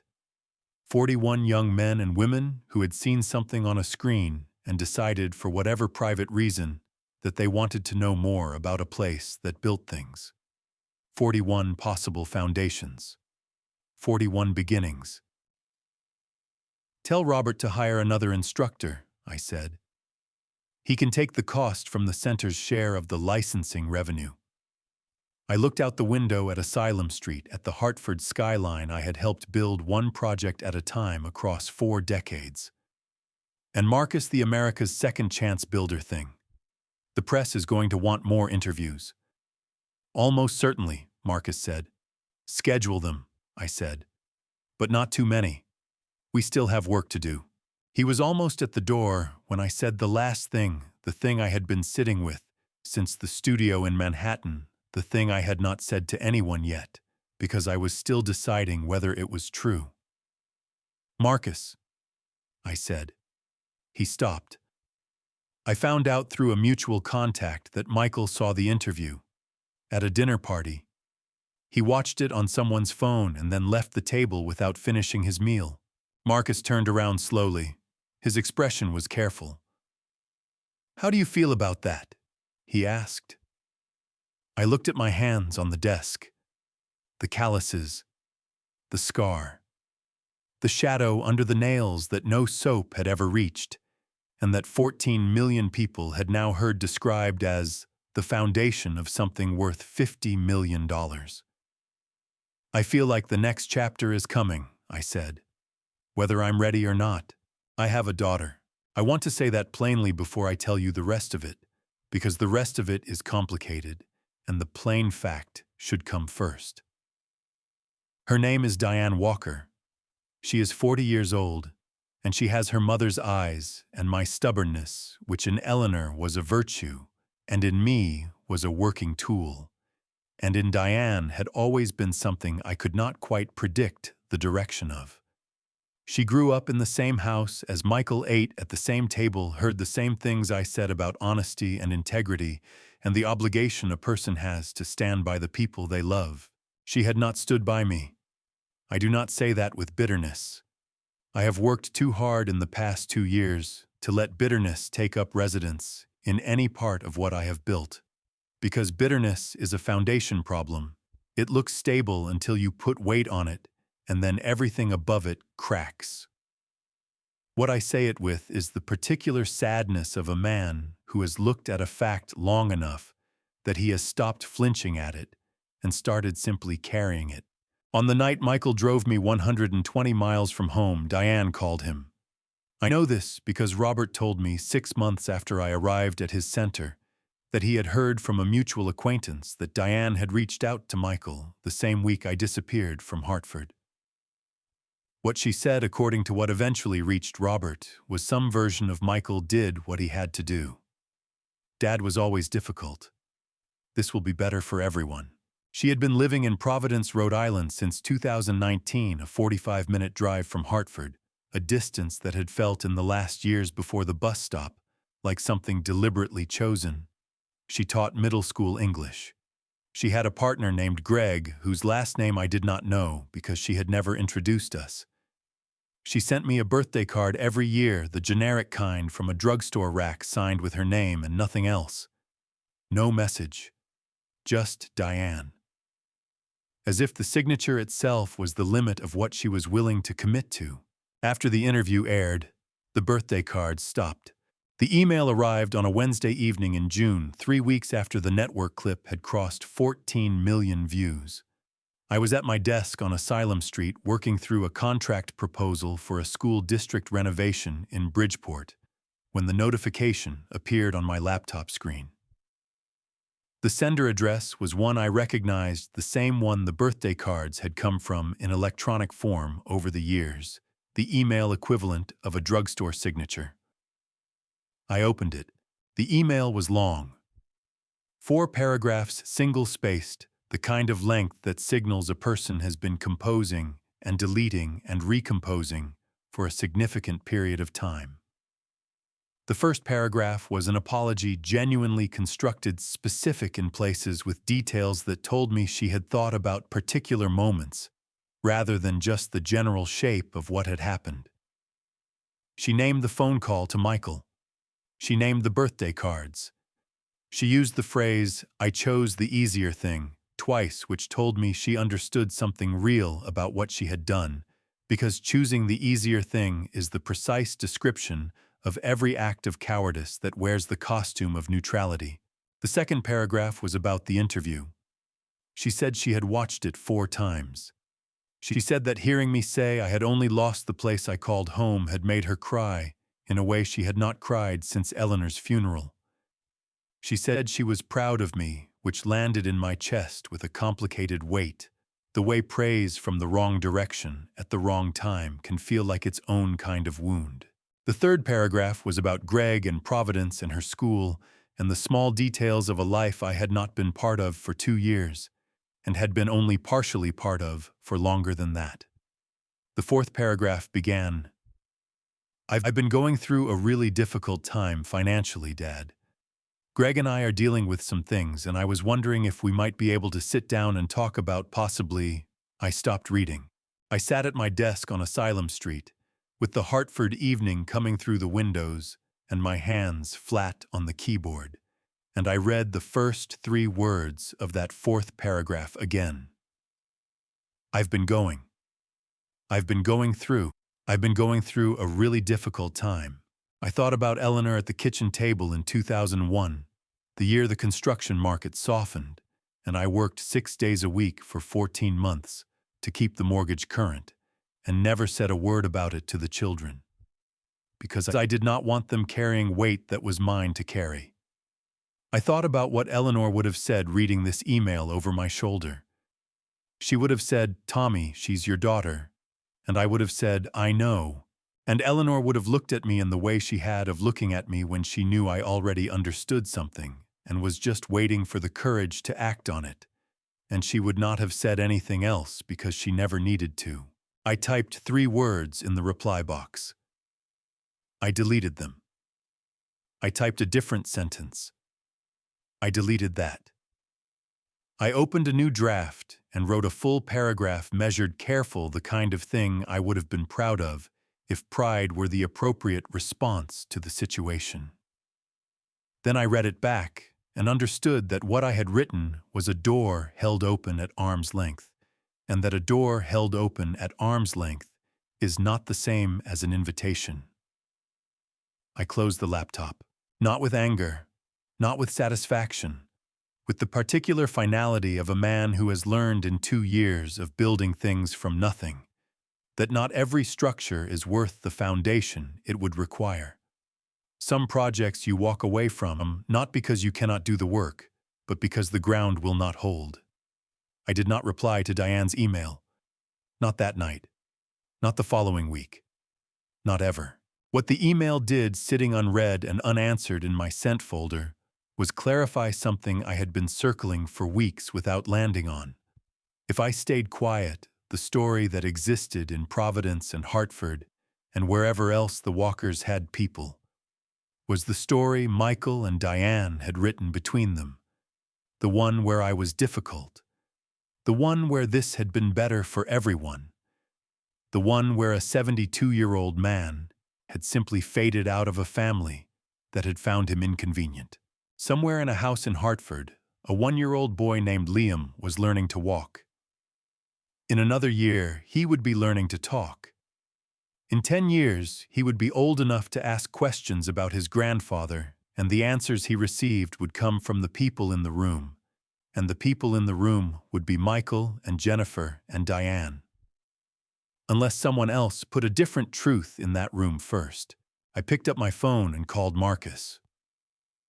It was 9:47 in the evening. He answered on the second ring, because Marcus Reed answered calls at 9:47 in the evening, the same way he answered calls at 9:47 in the morning, fully without complaint. Like a man who understood that some things do not wait for business hours. Marcus, I said, I need you to clear my schedule for the 15th of November. A pause. What's on the 15th? My son is having a party, I said. And I've decided to attend. 3 weeks before the party, Marcus walked into my office on a Thursday afternoon and closed the door behind him. He did not sit down immediately. He stood at the door for a moment, with his hand still on the knob, wearing the expression of a man who has just confirmed something he suspected for long enough that the confirmation has arrived ahead of the emotion. Then he crossed the room and sat in the chair across from my desk and set a folder on the surface between us and looked at me steadily. I need to tell you something about the Crestwood account, he said. Crestwood Property Group had been in our pipeline for 8 months. They had come to us through a commercial real estate attorney in Glastonbury who had worked with Walker Legacy on a title issue for the Riverside Commons project and had recommended us to a client looking for a construction partner on a mixed-use development in downtown Hartford. The project was substantial, a 12-story mixed-use tower on Trumbull Street, combining retail space on the ground, 2 floors with 84 residential units above, with a rooftop amenity deck and underground parking. The total construction value was $65 million. It was the largest single contract Walker Legacy had been offered, and Marcus had been the primary relationship manager through 8 months of meetings, site visits, financial disclosures, and contract negotiations. I had not attended a single meeting. That was standard practice for contracts of this size. Marcus handled the relationship until the final signing, at which point I came in as chairman to execute the agreement. It was a structure we had developed deliberately because my presence in early negotiations tended to change the dynamic in ways that were not always productive. People who had seen the interview wanted to talk about the interview, and talking about the interview was not the same as talking about load-bearing walls and project timelines. The principal of Crestwood, Marcus said carefully. His name is Michael Walker. I looked at Marcus across the desk. He held my gaze without flinching. I found out this morning. The attorney who referred the account called to confirm the signing logistics for tomorrow and mentioned the client by full name. I ran the company registration. He opened the folder and turned it to face me. Connecticut Secretary of State Business Entity Search Results, Crestwood Property Group, LLC, registered 2018 principal member Michael Raymond Walker address, on Prospect Avenue in West Hartford. I don't know how I missed it for 8 months, Marcus said. His jaw was tight. Walker is a common name. He always went by Michael in our meetings. I never— Marcus. I stopped him.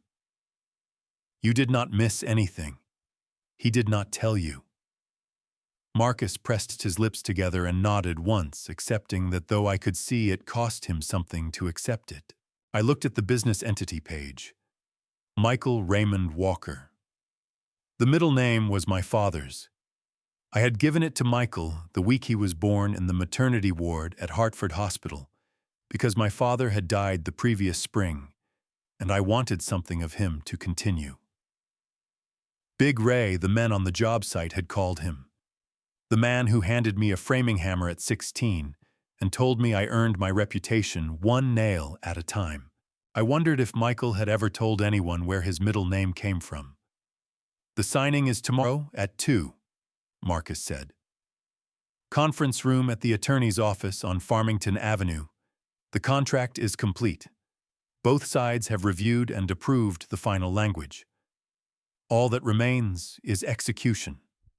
He paused. The contract has not been signed by either party yet. We are under no legal obligation to proceed. That was the important detail. Under Connecticut contract law, a party is not bound by an agreement until the contract is executed, meaning signed by authorized representatives of both parties. 8 months of negotiations, site visits, and agreed terms created a strong expectation of performance. But expectation is not obligation. We could walk away. The professional cost would be real, the referring attorney would know, and word traveled in Hartford legal circles. But we could walk away clean. I'll be there tomorrow, I said. Marcus studied me. How do you want to handle it? The way we handle everything, I said. Correctly. The attorney's office was on the 14th floor of a building on Farmington Avenue with a view of the West Hartford Reservoir that on a clear October afternoon was almost unreasonably beautiful. The conference room had a long mahogany table and 8 chairs and a credenza along one wall with a coffee service that no one was using. The contract sat in 2 bound copies at the center of the table, one for each party with yellow signature tabs sticking up at the relevant pages like small flags planted in territory that was about to be disputed. I arrived at 1:58. Marcus was already there. The attorney, a measured man named Gerald Forsyth, who wore his experience quietly, was at the credenza. 2 representatives from the Crestwood side were already seated, a project manager and a financial officer, whose names I had been given in advance and would not use here because they had done nothing wrong and deserved no part of what was about to happen. Michael walked in at 2:01. He had his phone in his hand and was finishing a sentence to someone on the other end, the way men who are accustomed to being the most important person in a room enter rooms already speaking, establishing that their attention is valuable enough that it arrives in stages.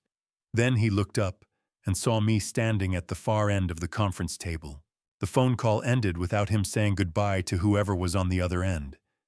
He simply lowered the phone and stood in the doorway, and the color left his face in the way it leaves a room when the power goes out, not gradually, but all at once, everything just gone. I watched my son look at me from across a mahogany table with $65 million sitting between us in 2 bound copies, and I felt something I had not expected to feel. Not satisfaction, not anger. Something quieter and more durable than either of those. The particular stillness of a man who has been waiting for a moment long enough that when it arrives, there is nothing left to be surprised by. Growled. I said without taking my eyes off Michael, "Would you mind giving Mr. Walker and me a few minutes?" Gerald Forsyth was a man who had practiced law for 31 years. He recognized the temperature of a room. He nodded at the Crestwood representatives and they gathered their things and filed out, and Marcus followed them, and the door closed. And then it was just the two of us, and the contract, and the October light coming off the reservoir. Michael's hand was shaking. He was holding his phone against his thigh, and his hand was shaking with the fine, continuous tremor of a man whose body has understood something his mind is still catching up to. "Hello, Michael," I said. He opened his mouth, closed it. His throat moved. "Dad," he said. The word came out stripped of everything except its one bare syllable. Not a greeting, not an apology. Just the word, the way you say a word, when it is the only one you have left, and you are not sure it is enough. I picked up the folder in front of me. The contract. 2 bound copies, yellow tabs, $65 million. "We both know why I'm walking out of this room," I said. "And we both know that you know." I set the folder back down on the table without opening it. Then I walked to the door, opened it, and stepped out into the hallway, where Marcus was waiting with his hands in his pockets and his face arranged into the careful neutrality of a man who has decided that whatever just happened, his job right now is to be steady. He fell into step beside me without a word. We rode the elevator down 14 floors in silence that was not uncomfortable, because it was the silence of two people who understand each other well enough that not everything requires language. In the lobby, I stopped at the door. "Marcus," I said. "Yes, sir." 3 weeks from today," I said. "Make sure the car is clean." The envelope arrived on a Friday morning, 11 days after I walked out of Gerald Forsyth's conference room. It was a good envelope. Heavy cardstock cream, colored the kind that costs more per box than most people spend on a meal. My name and the Asylum Street office address were printed on the front in a clean serif font not handwritten, which told me that whoever had prepared it had used a mail merge or a printing service rather than sitting at a table with a pen. The return address in the upper left corner was a house on Prospect Avenue in West Hartford that I had never been invited to visit. Carol Hendricks brought it in with the morning mail and set it on my desk without comment, because Carol had the professional discretion of someone who understood that some pieces of mail were not her business and did not require her opinion.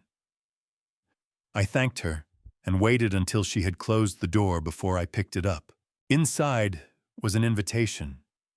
Heavy cardstock, again cream, to match the envelope printed with the kind of clean design that costs money to look effortless. It announced in measured language a celebration of the first birthday of Liam Raymond Walker, son of Michael and Jennifer Walker, on the evening of November 15th at the Harrington Grand Hotel in downtown Hartford. Cocktail attire requested. RSVP by November 8th. Liam Raymond Walker. They had given the boy my father's name. The same name Michael carried as his middle name, Raymond, for Big Ray, who had handed me a framing hammer at 16 and told me I earned my reputation one nail at a time. I sat with that for a moment. I could not tell if it was sentiment or strategy. With Michael, the distance between those two things had always been difficult to measure. Behind the invitation, folded once, was a piece of notepaper, not printed. Handwritten in Michael's handwriting, the same compressed, left-leaning script I had watched develop from crayon drawings on refrigerator paper, to homework assignments on the kitchen table, to the signature on a business entity registration I had read 3 weeks ago in a folder Marcus had set between us. The note said, "Dad, whatever happened between us, we've put it behind us. Jennifer and I have moved past it, and we hope you have too. We've already forgiven you for the way things went. Come meet your grandson. He should know his grandfather. The 15th. We'd love to have you there." Michael, I read it twice. Then I set it on the desk and pressed it flat with both hands and read it a third time slowly, the way I read a structural drawing when something in it does not match what I know about how buildings work. We've already forgiven you. Not we're sorry. Not we were wrong. Not we have been thinking about a November night 2 years ago, and we cannot sleep, and we need you to know that we understand what we did. We've already forgiven you, as if the thing that required forgiveness was mine. As if the sequence of events, the drive, the county road, the shelter, the $47, the collect call refused in the dark. The night behind the concrete wall had been something I had done to them rather than something they had done to me. I thought about the collect call, my own voice on the operator's line asking to be connected. My son's voice on the other end, that same compressed left-leaning voice saying no. She has to learn. I thought about a woman sitting in a car 20 minutes from a bus shelter at 2 in the morning, with the engine running and the lights on, looking at the dark and choosing the road home. I thought about Liam Raymond Walker, 1 year old, named for a man his grandfather had loved, growing up in a house on Prospect Avenue, where the story of his grandfather would be told by the people who had written the version that did not include a county road or a shelter or $47. Unless someone changed that. I opened my laptop and navigated to the RSVP link printed at the bottom of the invitation. The form was simple name, number of guests, dietary restrictions. I filled in Thomas Walker. 2 guests, myself and Marcus, who would be driving. No dietary restrictions.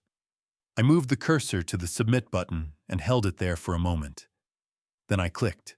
That evening I called my attorney, a Hartford estate planning lawyer named William Okafor. No relation to Sandra, who had handled Walker Legacy's corporate documents since our 2nd year of operation. I told him I wanted to establish an irrevocable trust for a minor beneficiary.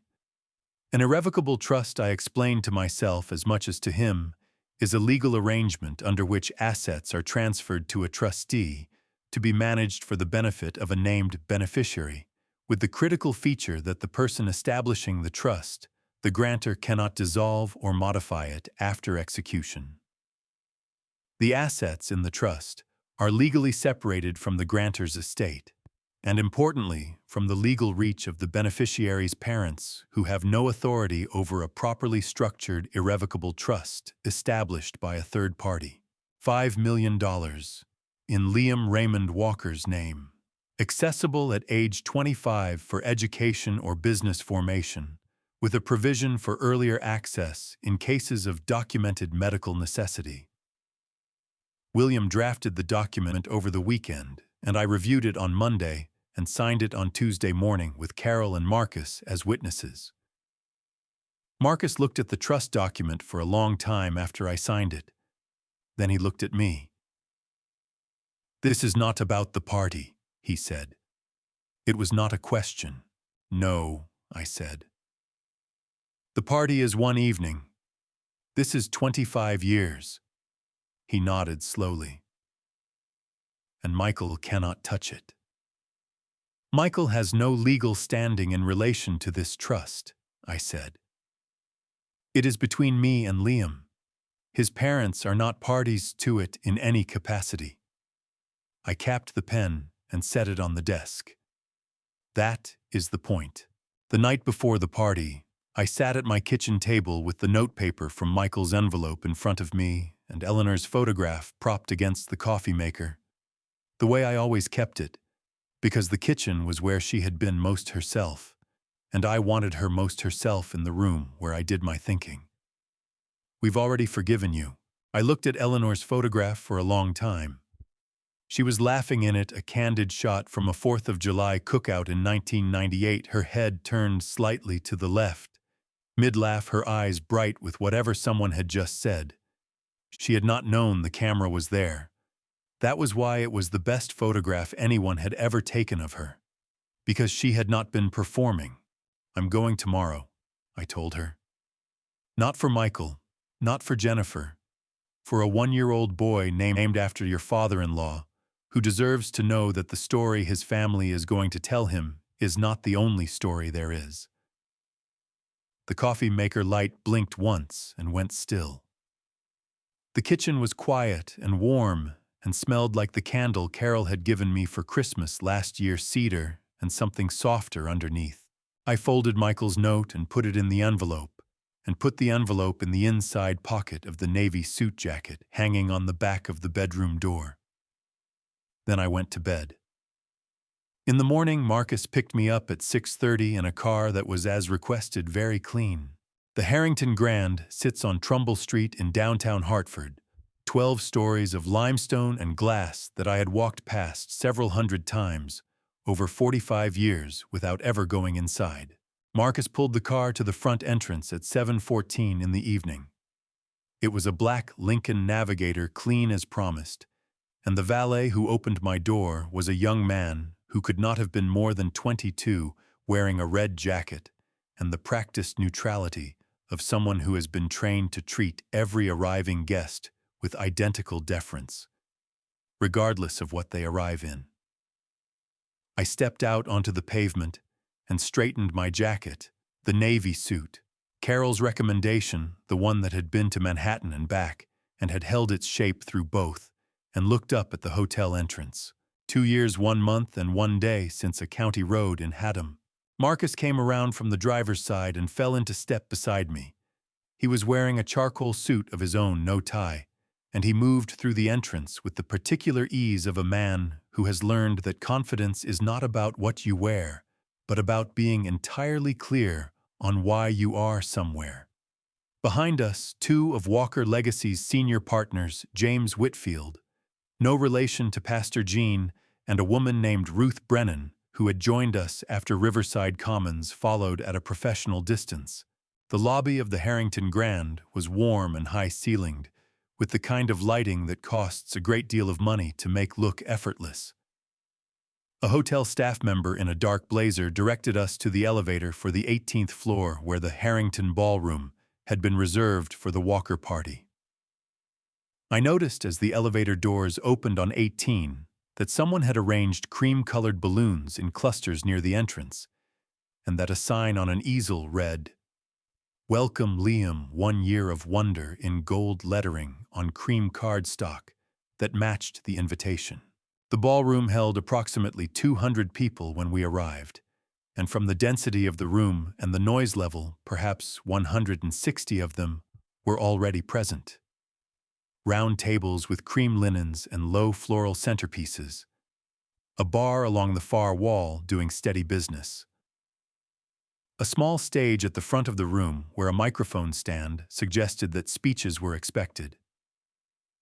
In the center of the back wall, a large framed photograph of Liam Raymond Walker at various stages of his first year, newborn, 3 months, 6 months, 1 year, arranged in a grid with a script font that read, "Our Greatest Adventure."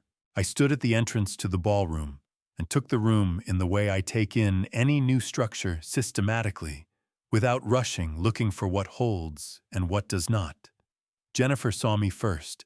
She was standing near the bar with 2 women I did not recognize, wearing a dress the color of champagne, and she turned toward the entrance with the automatic social radar of a person who has hosted enough events that they track arrivals the way an air traffic controller tracks approaches. When her eyes found me, they stopped. The glass in her hand went very still. Then something moved through her expression, too fast and too complicated to name, and she looked away, and I watched her say something quietly to the woman beside her without looking at me again. Then Dot Callahan found me. Dorothy Callahan had lived 3 houses down from us on Arbor Street for 22 years. She was 68 years old, a retired schoolteacher who grew the best tomatoes in the neighborhood, and had brought a casserole to my door every week for the first month after Eleanor died, without ever asking if I wanted one. She was standing near the entrance with a glass of white wine, wearing a blue dress that I suspected was the same blue dress she had worn to Eleanor's funeral, and when she saw me, she went completely still for a moment.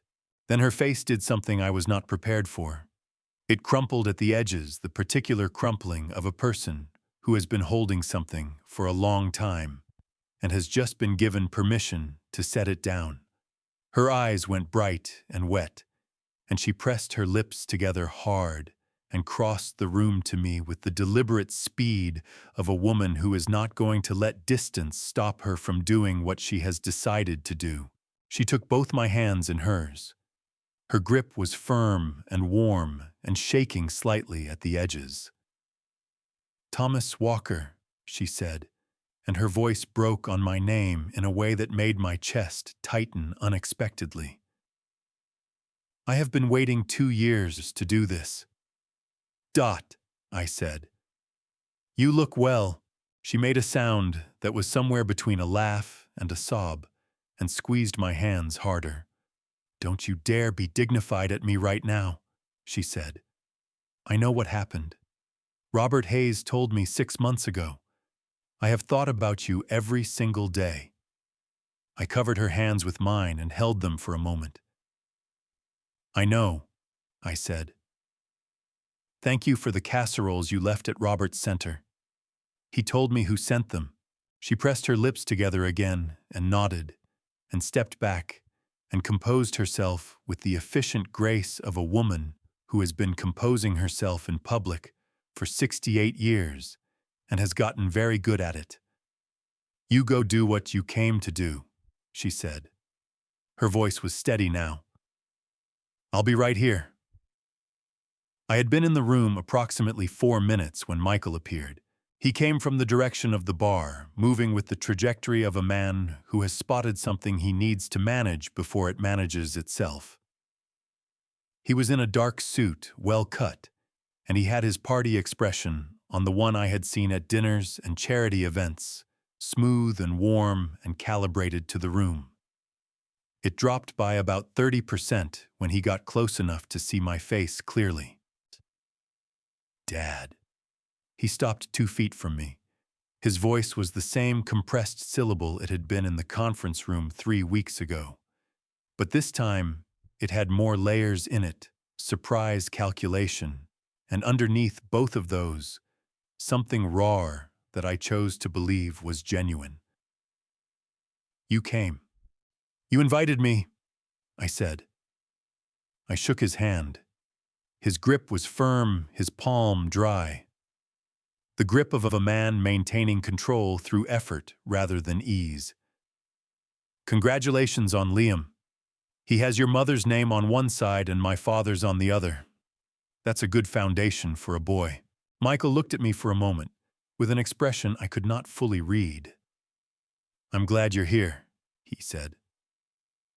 I noted that he said it without specifying why, which told me something about the distance between what he had intended by the invitation and what he was now calculating it had produced. Sandra Okafor was at a table near the stage with 2 colleagues I recognized from the network and a small digital recorder on the table beside her water glass. She caught my eye across the room and gave the smallest possible nod, the professional acknowledgement of 2 people who know each other and understand that this is not the moment for conversation. The recorder's indicator light was dark. She was not recording yet.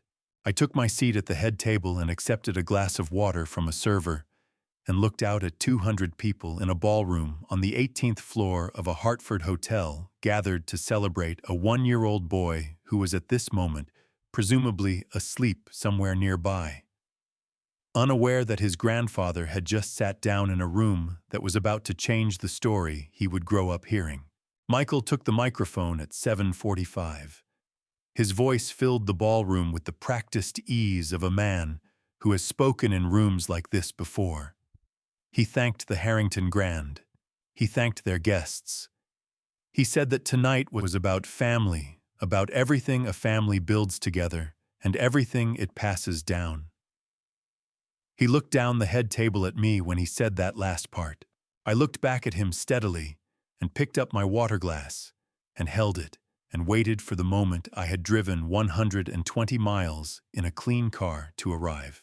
Before I reveal the shocking truth behind that unforgettable night type 1 in the comments below, so I know you're still watching with me. And please note the story moving forward includes some fictional details crafted for dramatic effect. If this isn't the type of content you enjoy, you are completely free to turn off the video right now. Michael finished his remarks at 7:53, and handed the microphone back with the satisfied ease of a man who believes the room belongs to him. He was not wrong. The room did belong to him, the flowers, the linens, the 200 people who had come on his invitation. He had built this evening the way he built everything, with careful attention to appearances and a thorough understanding of what other people wanted to see. I stood up. The movement was not dramatic. I simply stood the way a man stands when he has something to say and has decided that the time for not saying it is finished. Marcus went very still. Dot Callahan straightened in her chair. The event coordinator extended the microphone toward me. I took it. "My name is Thomas Walker," I said. My voice came out the way it comes out on a job site, not loud, but clear, with enough foundation under it that it carries. "Most of you know me as Liam's grandfather. I'd like to say a few words." 200 people rearranged their attention. The bar stopped doing business. Forks were set down. 45 years ago, I learned to lay a foundation from a man who told me that everything built above the ground is only as honest as the ground it sits on. Tonight, I want to honor that principle. So I'm going to tell you something true. 2 years ago, on the 14th of November, my son Michael drove me 120 miles from my home in Hartford. He told me we were taking a drive together. We drove for 2 hours. Then he stopped at an abandoned bus shelter on a county road outside Haddam, Connecticut. He left me $47.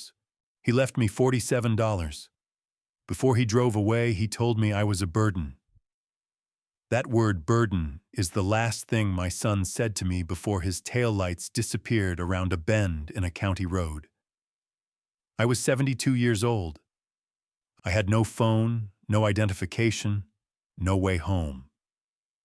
And I slept that night behind a trash can on a county road in Connecticut on a piece of cardboard in 26-degree weather. In the morning, I walked 2 miles east until a man named Robert Hayes, a man I had taught to set a foundation 30 years before, recognized me and took me in. Shouts, "I am not telling you this to cause pain.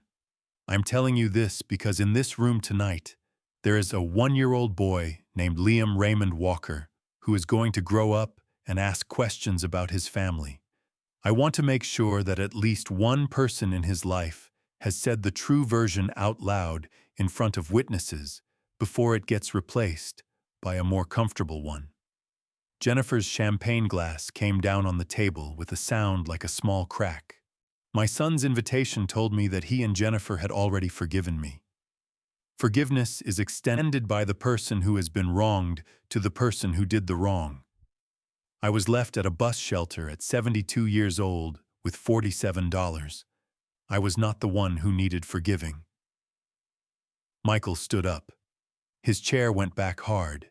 His face was the color of the limestone facade outside his hands in fists at his sides.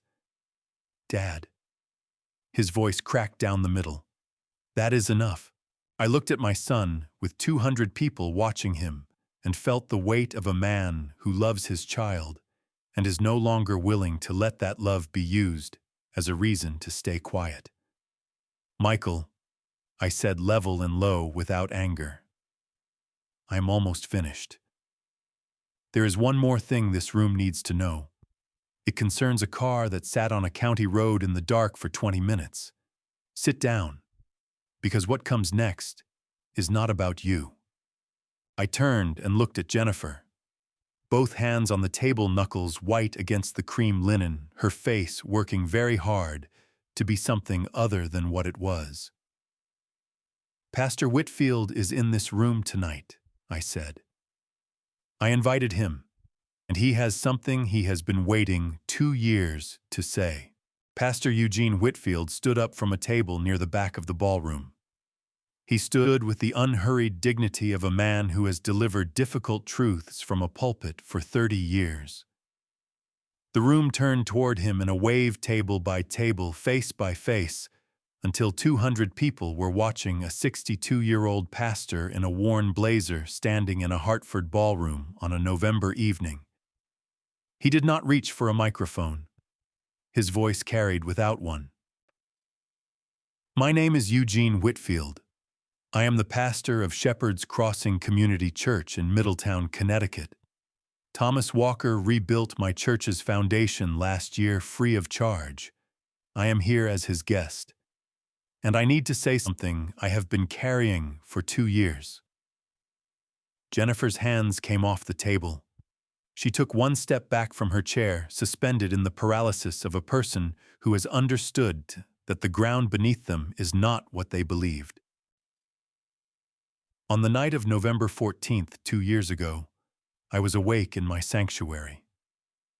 Around 2 in the morning, I looked out the east window facing the county road. There was a vehicle moving very slowly, much slower than the road required. It came from the west, from the direction of Hartford, and rolled past the bus shelter like a driver looking for something, rather than going somewhere. Michael sat down. Not deliberately. His legs simply stopped holding him.